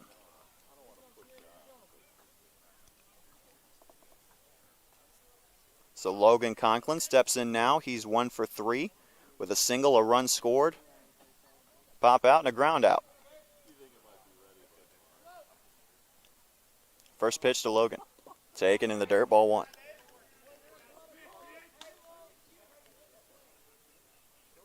Carolina's up 4-3.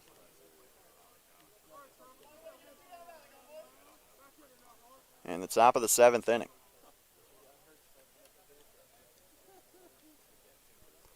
Here's the 1-0. Broken bat, back to up the middle to second base. On the hop, it's fielded, and the throw on to first in time for out number 3. So we'll go to the bottom of the 7th. 3 up, 3 down goes the Disco Turkeys. And the Disco Turkeys will go to the bullpen. Oh, maybe not. John Owen is back out. Did not expect that. 102 pitches in the outing. And he's back out for the 7th. Let's see if he can continue his great performance so far after this.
Back for the bottom of the 7th inning, Carolina holds a 4-3 lead in a must-win game for both of these teams, and it is a new face in the Creekside Crocs order.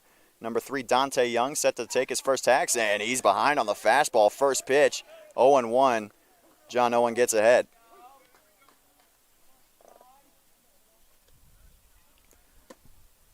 That's a called strike, too. John Owen, 104 pitches in, and he is still throwing heat. And it's effective heat as well.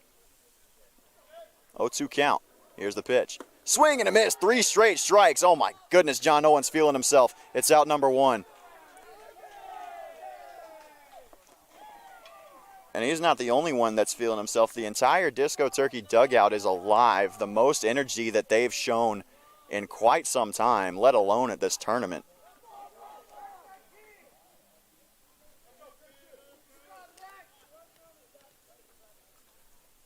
Set to deliver to Gabriel. First pitch, bottom of the zone, just missed. It's 1-0.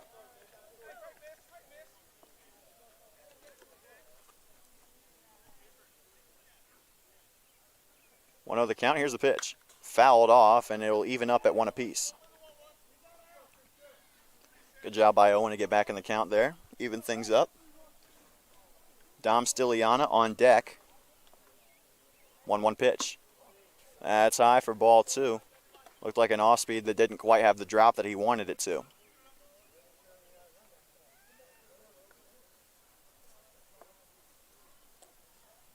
Two-1. That's high again, ball 3. Carolina trying to ride John Owen for as long as they possibly can. 3-1. Here's the pitch. Inside, ball 4. Didn't miss by a lot, but it's a 1-out walk issued to Christian Gabriel.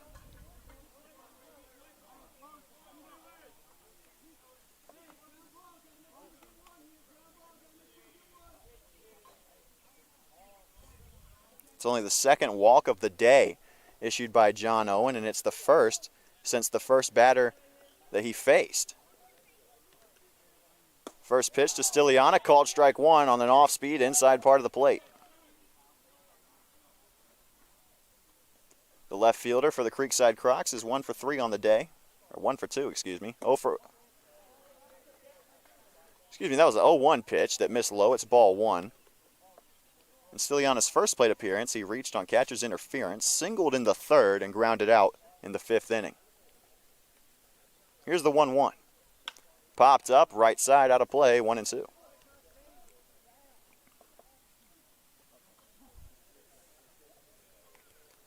Stiliana represents the go-ahead run in a game in which the Disco Turkeys hold a 1-run lead, 4-3 in the bottom of the 7th. Owen will step off and recollect himself. And if Owen can get through 7 full innings, that would mean that you only have to leave the final 2 to your bullpen. Here's the 1-2. To the left side, this could be 2. Conklin on to Tharp for 1. Throw to first. It gets away from Beber, and a poor throw from Tharp will get into the netting out of play, but you do have 2 outs now. But now there's a runner in scoring position as well. So truth be told, it's the same as if you take the easy play at first, but that one hurts on a spot where you could have had a double play. It's the first error made by the Disco Turkeys in this contest.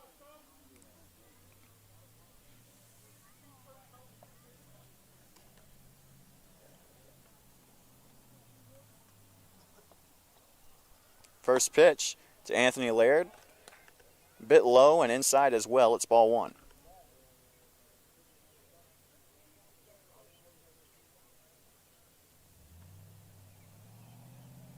Runner on second, 2 outs.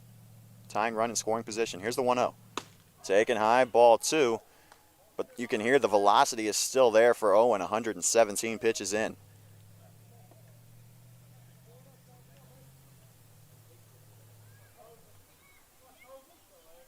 Two-0 count. 2 outs, runner on second.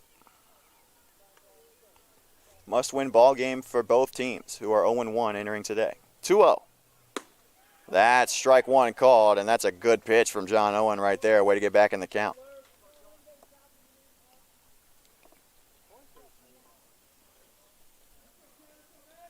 On deck is not Travis Harvey. That one's high and in. It'll be ball 3. Travis Harvey had been in the 9 spot, but since he made his trip to the mound, he's been replaced in the 9 hole. I apologize, it's Dylan Dingle who was on the mound, not Travis Harvey. And the 3-1 pitch is high for ball 4, so the third walk of the day for John Owen in the second in the inning, and I think that will do it for him. 120 pitches through 6 2/3, and one heck of a day on the mound, if this is it.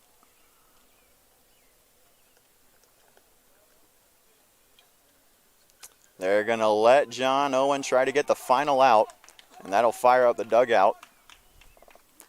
He's 120 pitches in.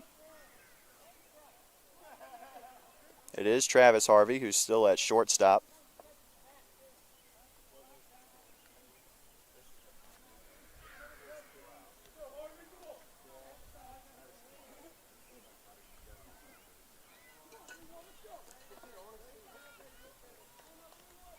Harvey on the day 0 for 3 with 3 flyouts. Here's the first pitch. High and away, ball 1. And this is do or die for John Owen because you're in a 1-run ball game, 2 outs. You don't want to have to bring someone in with bases loaded. Here's the 1-0. Line back up the middle, right at Dino Tharp. The throw to first, in time, out number 3, John Owen. 7 full, 3 runs allowed, 7 Ks, and one heck of a day on the mound. We're going to go to the top of the 8th. Carolina still holds a 1-run lead, and we're back in Youngstown, Pennsylvania at Roxbury Park after this.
Back in Johnstown, Pennsylvania for the top of the 8th inning, Graham Tuck bringing you Carolina Disco Turkeys baseball on the Carolina Disco Turkeys YouTube channel.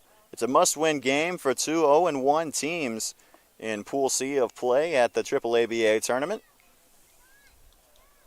The loser, for all intents and purposes, is eliminated from knockout stage contention with a loss today. Carolina holds a 1-run lead, and 3-4-5 due up for the Disco Turkeys. First pitch to Hayden Setzer. Swing and a miss on the fastball, and it's 0-1. Setzer 2 for 3 on the day.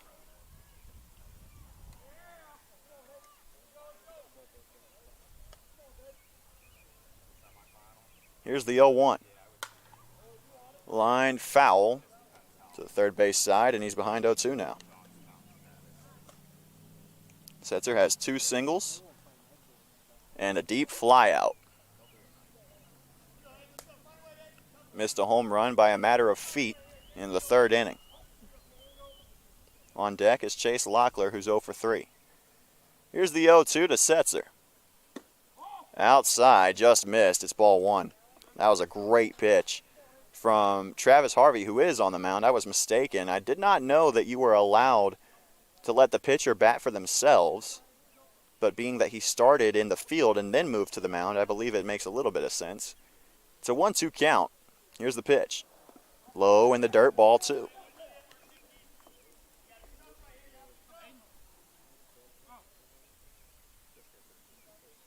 Scout Nichols warming up again in the Carolina bullpen.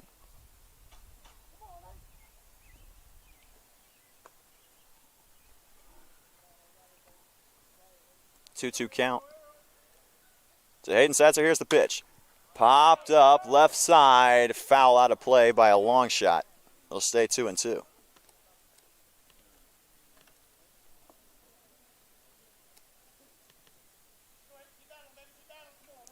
Maryland is now up 13-2 on the Brooklyn Cougars.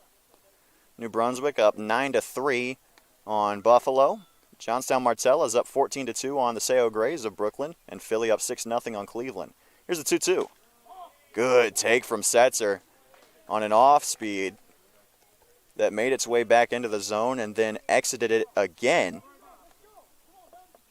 And it ended up inside off the plate. It's 3-2.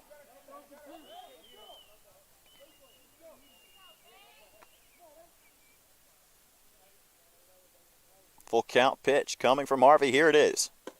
Right down the middle, called strike 3. And it's out number 1 in the 8th. Hayden Setzer, victim of the K for the first time today.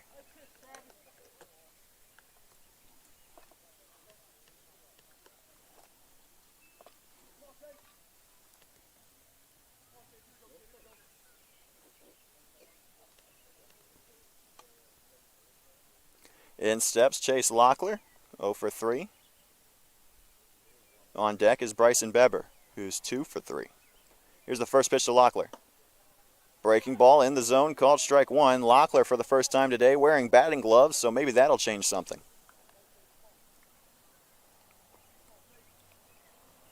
Locklear is normally a reliever for Carolina, but he's the DH today. Here's the 0-1. Taken high for ball 1. Good job by Locklear to check his swing right there. Beaver and Nichols are both getting loose in the Carolina bullpen. 1-1 count. Here's the pitch. Swing and a miss on a ball in the dirt. Locklear got fooled by that one, and it's 1-2.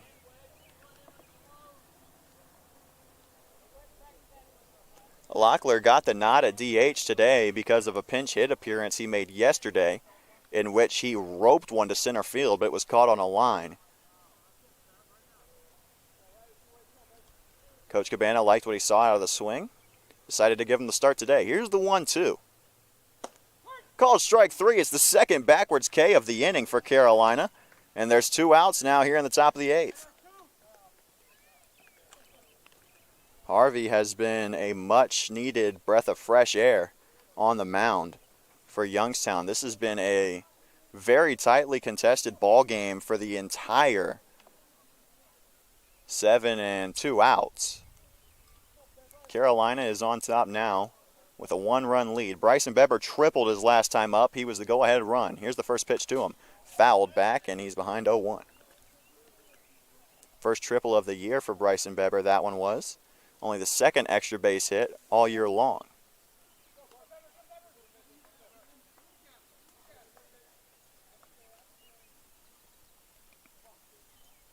This will be pitch number 20 from Harvey.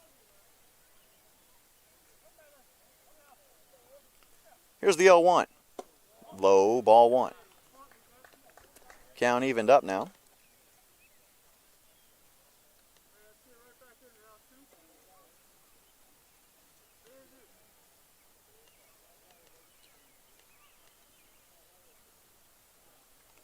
One count with 2 outs, nobody on. Here's the pitch. Off speed, didn't quite make it into the zone, and it's 2-1. I'll be honest, I'm not quite sure where that one missed. It's a good looking pitch, but Beber with good enough eyes to lay off of it and get ahead in the count.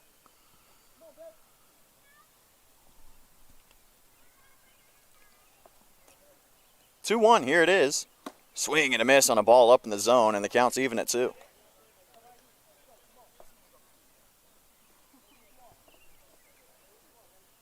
Disco Turkey's at risk of going 3 up, 3 down for the second consecutive inning. And you got to hope that that's good enough to cut it. Here's the 2-2. Low and away, ball 3, full count now. It's a good eye from Bryson right there. I'll give him a chance to get on base with 2 outs. The 3-2 pitch. High, ball 4. And it is the first base runner allowed in the outing for Harvey on the mound. So it'll bring in Dane Stewart with 2 outs and a runner on first. Stewart's 0 for 1 today. He lined out the shortstop his last time up. He's also walked twice and scored a run. He was brought in by that 2 RBI ground rule double from Dino Tharp in the 4th inning. Low for ball 1, first pitch to Stewart.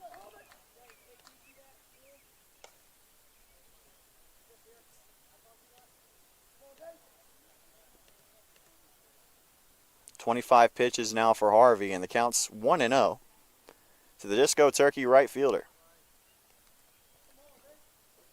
Young in right field is playing deep. 1-0 pitch, misses down, 2-0 now. The first 7 runs scored by the Crabfest All-American team from Maryland State yesterday against Carolina all came with 2 outs.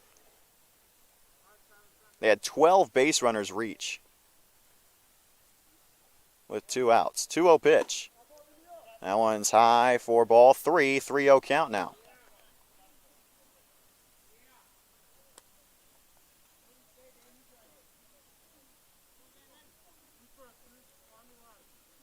Carolina, on the other hand, has only had 2 two-out base runners today.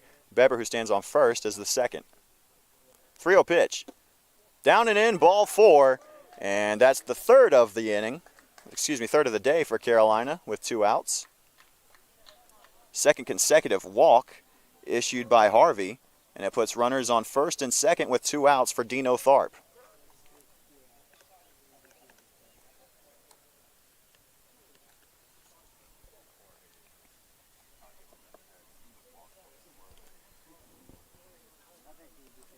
Tharp on the day, 2 for 3. He's got 3 RBIs, and he's the only player for Carolina with any. He has been the man of the hour for Carolina today. From McCordsville, Indiana.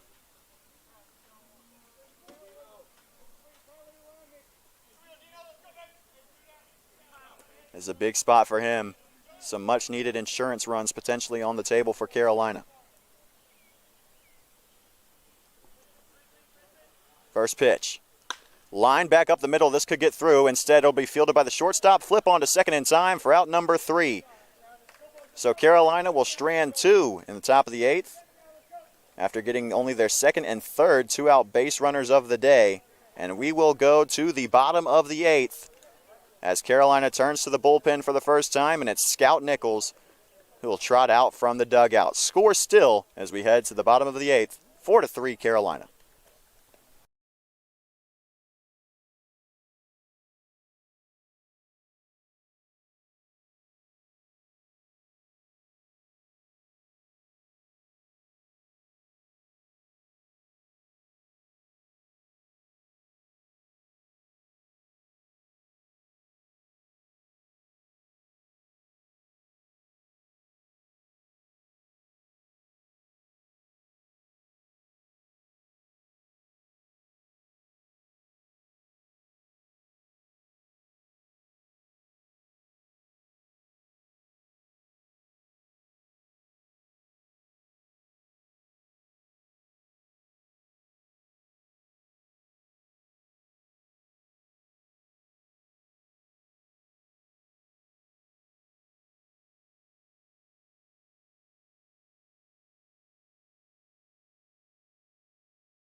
almost set to start things off here in the bottom of the 8th inning. Carolina Disco Turkeys in the 2021 76th annual edition of the AAABA tournament in Youngstown, Pennsylvania. They are the representative of the Tar Heel State, North Carolina. And they are holding a 4-3 lead in the bottom of the 8th against the Youngstown representative, the Creekside Crocodiles. John Owen's day is done on the mound. The starter for the Disco Turkeys, 7 innings, 36 batters faced, 10 hits, 3 runs, all of them earned, 1 error behind him, 3 walks, 7 strikeouts, all on 122 pitches. And the first out of the bullpen for Carolina is going to be Scout Nichols, who has 2 saves on the year, and he'll be faced with the top of the order leadoff man, Brandon Arnold, who on the day is 1 for 3, takes the first pitch low and away for ball 1. Here's the 1-0 pitch. That one's in there, and it's called strike 1, count even. Arnold has scored a run in the ball game. 0-1. Hot shot into center, but it's directly at Dion Tubbs, who will hardly have to move to put it away for out number 1. Come on, Nick, you got this. It'll bring in Nick Guarnieri, who got his first base hit in the ball game the last time he came to the plate. He's 1 for 4.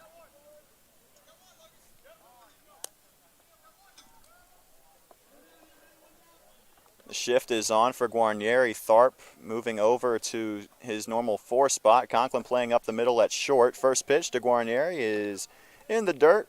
Ball 1.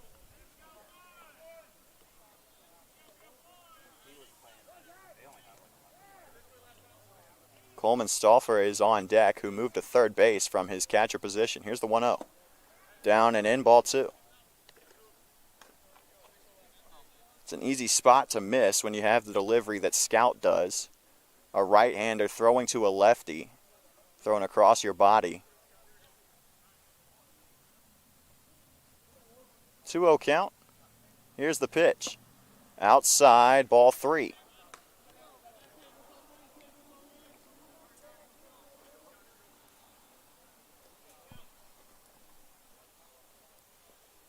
Scout Nichols in danger of surrendering the walk, and that will do it. Ball 4 outside. 4-pitch walk issued by Scout Nichols, and it'll put 1 man aboard for the big hitter in the Crocodile order. It's Coleman Stauffer, who is 2 for 4 on the day. Has an RBI and a run scored, along with 2 singles. First pitch to him from Nichols. Outside, corner, called strike 1, and that is the benefit that you get from having that sidearm delivery as a right-handed pitcher throwing to a right-handed batter. The fastball looks like it's tailing away. Before you know what it's doing, you can't even react. Here's the 0-1. That one's fouled off by Coleman, and the count runs to 0-2. Good bounce back performance from Nichols after that 4-pitch walk, getting ahead in the count 0-2. Chase Locklear getting warm in the bullpen for Carolina. 0-2 count. Here it is. Outside, ball 1. It gets away from Ezell, and he won't even make the throw to second. It's a wild pitch, and it puts the tying run in scoring position.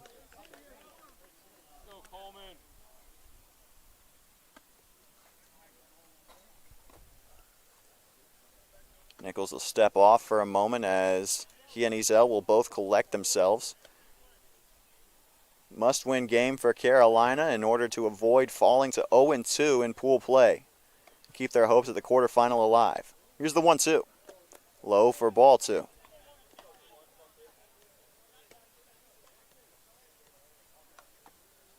Maryland still holding a 13-2 lead over the Brooklyn Cougars in the 7th inning of that contest.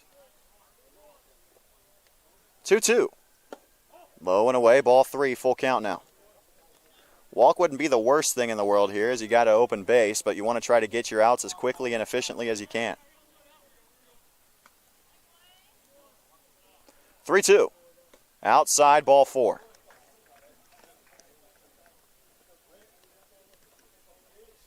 So now 2 men on with 1 out in the inning. And it'll bring up Grant Williams, who's 3 for 4. Oh, Grant.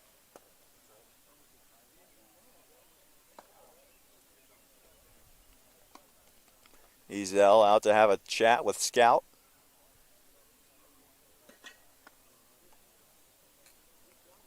On deck is Dante Young, who struck out on 3 pitches in his first plate appearance. It came just last inning, after he entered the game in the 7th as the new right fielder.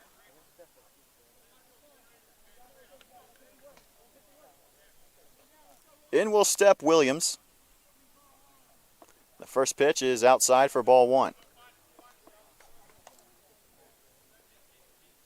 Got to find the zone here. Up by just 1. Here's the 1-0. That one is a called strike 1. Perfect spot from Nichols right at the top of the zone. And it'll even the count up.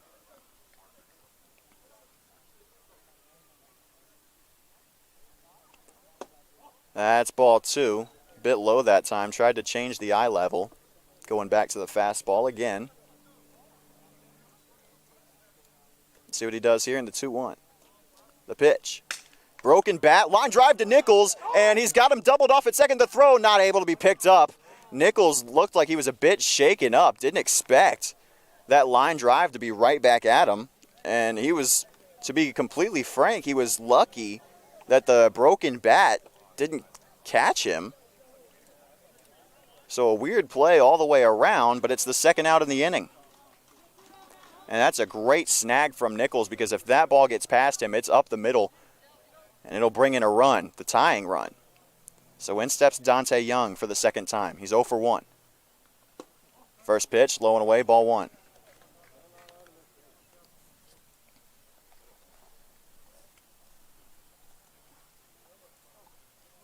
Here's the 1-0. Right in there, called strike 1 at the knees. That's a perfect pitch from Nichols in a 1-0 count. Now it's 1-1, and here's the pitch. High and in, ball 2. Good take from Young.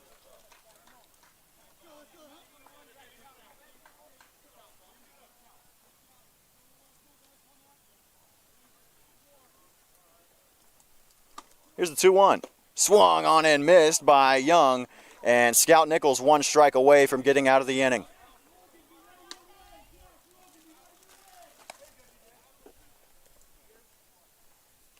Two-two pitch with 2 outs. Low and in, ball 3. Full count now. Stouffer on first, Guarnieri on second. They'll both running on the pitch. 3-2. Low, ball 4. And now the bases will be loaded with 2 outs.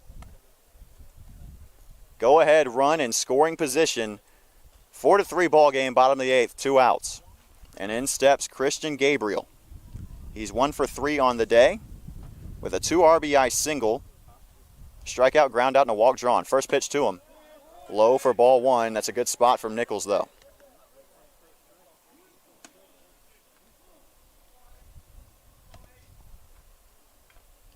One-0. Here's the pitch. That one's in there, called strike 1. 25 pitches in the inning now for Nichols.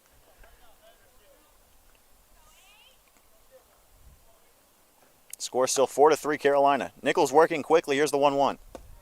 Same spot, same result. Called strike 2. Some energy from the dugout now.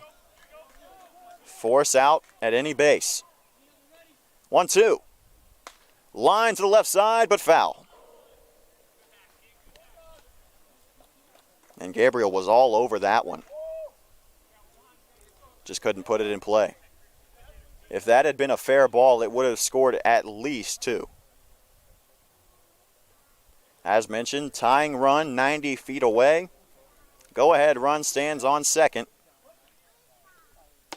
in a do or die ball game. 1-2 pitch again. Taken in the dirt. Oh, called strike 3. No way. Man, if you're Carolina, you got to ride that momentum. But what a call. We go to the 9th. 4-3, Carolina still leads.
Ninth inning of action now here. A 1-run lead for Carolina.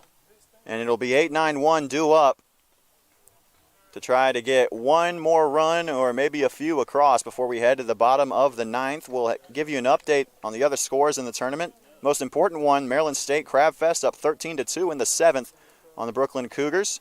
The other Brooklyn team, the Seo Grays, is down 14-2 to Johnstown Martellas. New Brunswick up 9-6 on Buffalo in the 9th. As Zach Bryant will take that first pitch high and away for ball 1. And Philadelphia, the Bandits, are up 10-0 in the 8th on the Cleveland Bulls.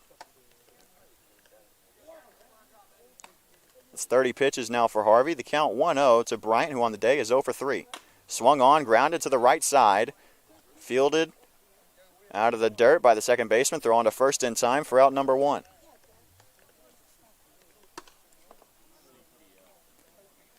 So Bryant finishes his day, barring any extra innings, 0 for 4 with 4 groundouts. Christian Ezell stepping in now. He's 1 for 3 on the day, singled in the 3rd his first time up, and since then has flown out to right twice.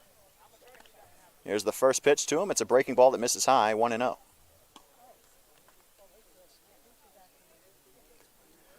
The Brooklyn Cougars, who are down 13-2 to Maryland State, will have to push across 1 in the 7th if they want to keep this game alive. Down by 11, they'll have to push across 2 to keep the game alive. 10-run rule in effect after the 7th inning as Ezell swings and misses on that 1-0 pitch. Count even.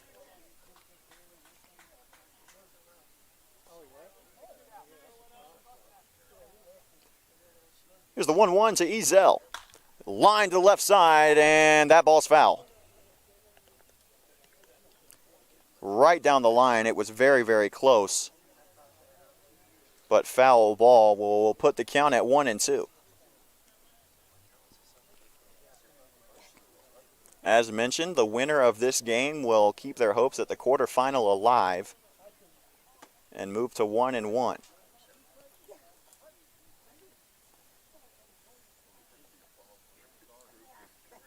Here is the 1-2 to Ezell.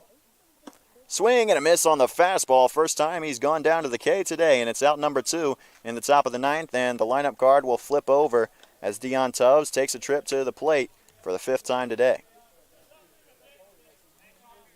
He is currently 0 for 4 on the day, and in the tournament, he's 0 for 8. Struck out 4 times. Here's the first pitch. Right over the heart of the plate, called strike 1. And I don't know when it happened, but the mentality has changed for Tubbs. Used to swing at the first pitch almost every time, and he's taken a couple first pitch strikes today. Here's the 0-1. In the dirt, that's a much better take, count even at 1.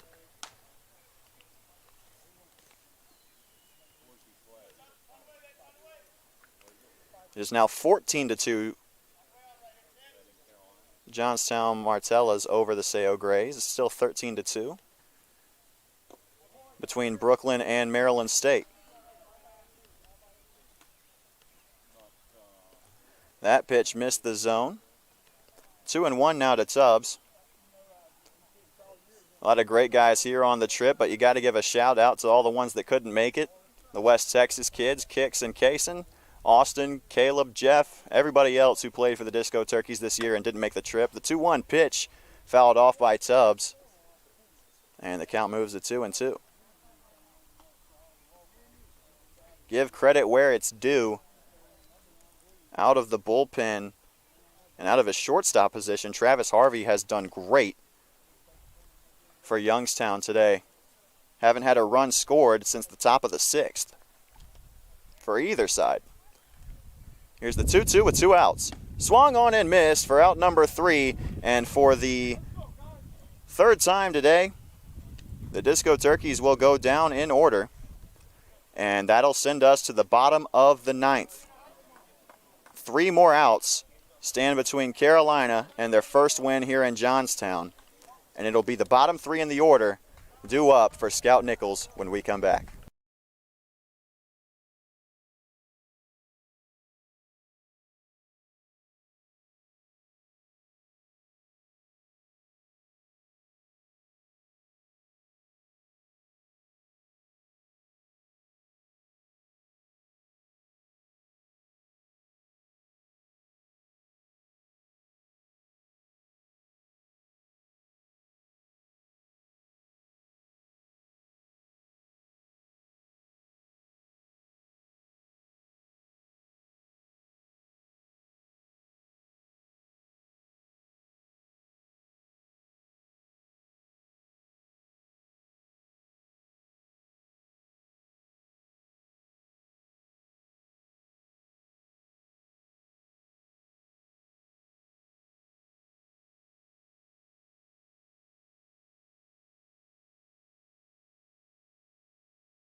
Bottom of the 9th.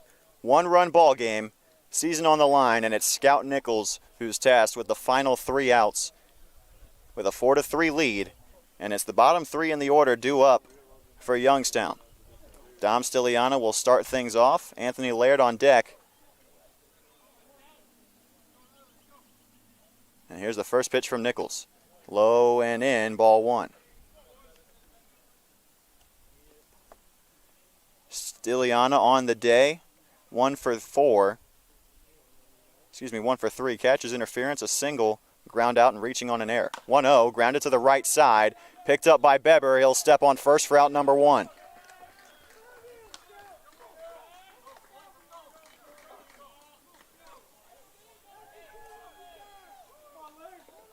Anthony Laird will step to the plate now.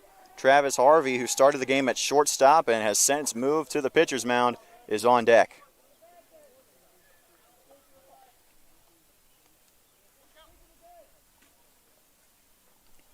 The first pitch. That one's outside to Laird. It's ball one. Laird represents the tying run. Go-ahead run on deck. 1-0 pitch. Fouled off the plate. It'll be picked up by Ezell on the hop, and the count's even at 1.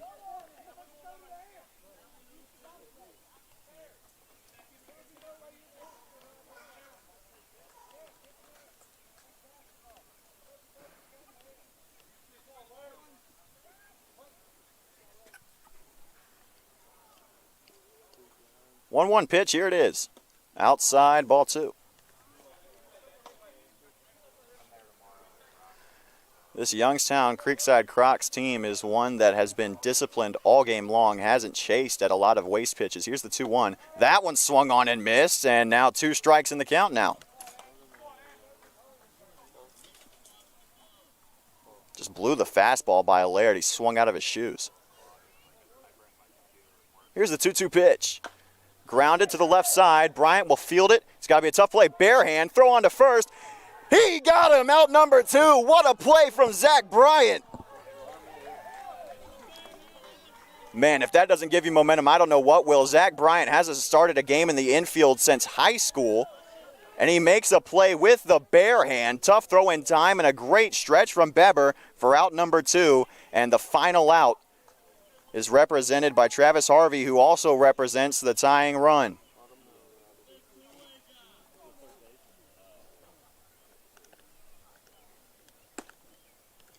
First pitch to Harvey, called strike 1.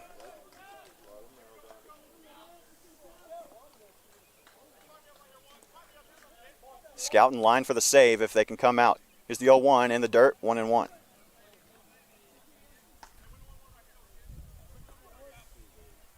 Neither team has scored since the top of the 6th inning. The bullpens have dominated. Here's the 1-1 pitch. Grounded to the left side, this could be it. Nichols will pick it up and he fumbles it with the bare hand, and the throw from Bryant won't be in time. That's a tough play one way or the other. For Nichols, a right-hander, moving to his right, having to pick up a rolling ball and throw it across his body. It's a tough play, but it's a 2-out base runner for Youngstown.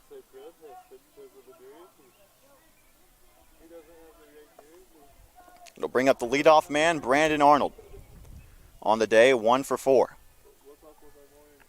Here's the first pitch. Down and in, ball 1. He represents the winning run here in the bottom of the 9th, down by 1. Tying run on first. 1-0 count, 2 outs. That's away. Back pick to first was in time, but the tag missed. And that's 2-0 count now. Arnold has drawn a walk. Nichols walked 3 in his first inning of the contest and stranded the bases loaded.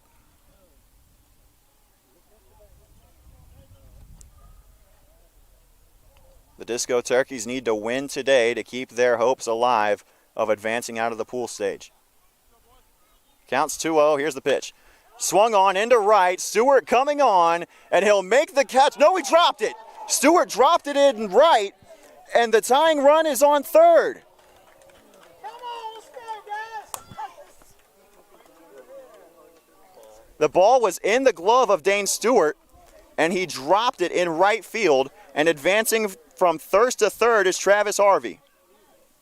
First error of the day for the Disco Turkeys.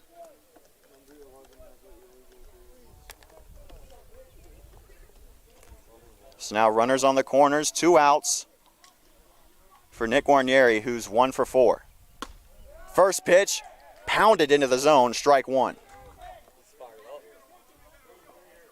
Nichols has got to put in some work here. 0-1, 2 outs. Here's the pitch. Outside, ball 1.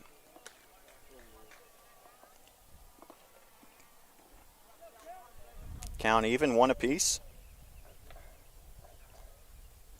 Winning run on first base. Here's the pitch. Fouled back into the backstop, and the Crocs are down to their final strike. It's 1-2.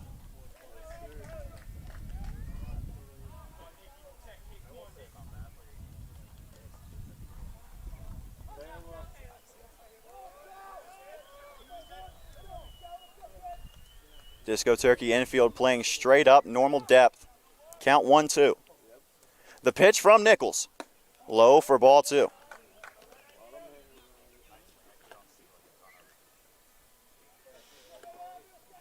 .45 pitches now through 1 2/3 for Scout Nichols. 2-2, 2 outs, and Guarnieri will call time. He started the game 0 for 3, then singled in the 6th, then he walked his last time up. Just 1 inning ago in the 8th. He was stranded on 3rd to end the bottom of the 8th. 2-2, 2 outs. Here's the pitch.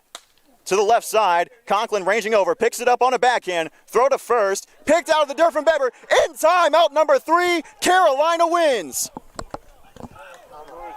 What a defensive inning from Bryson Beber with 2 great stretch plays off of a great play from Zach Bryan at 3rd and a great backhand from Logan Conklin to end the game, and Carolina holds on 4-3 final.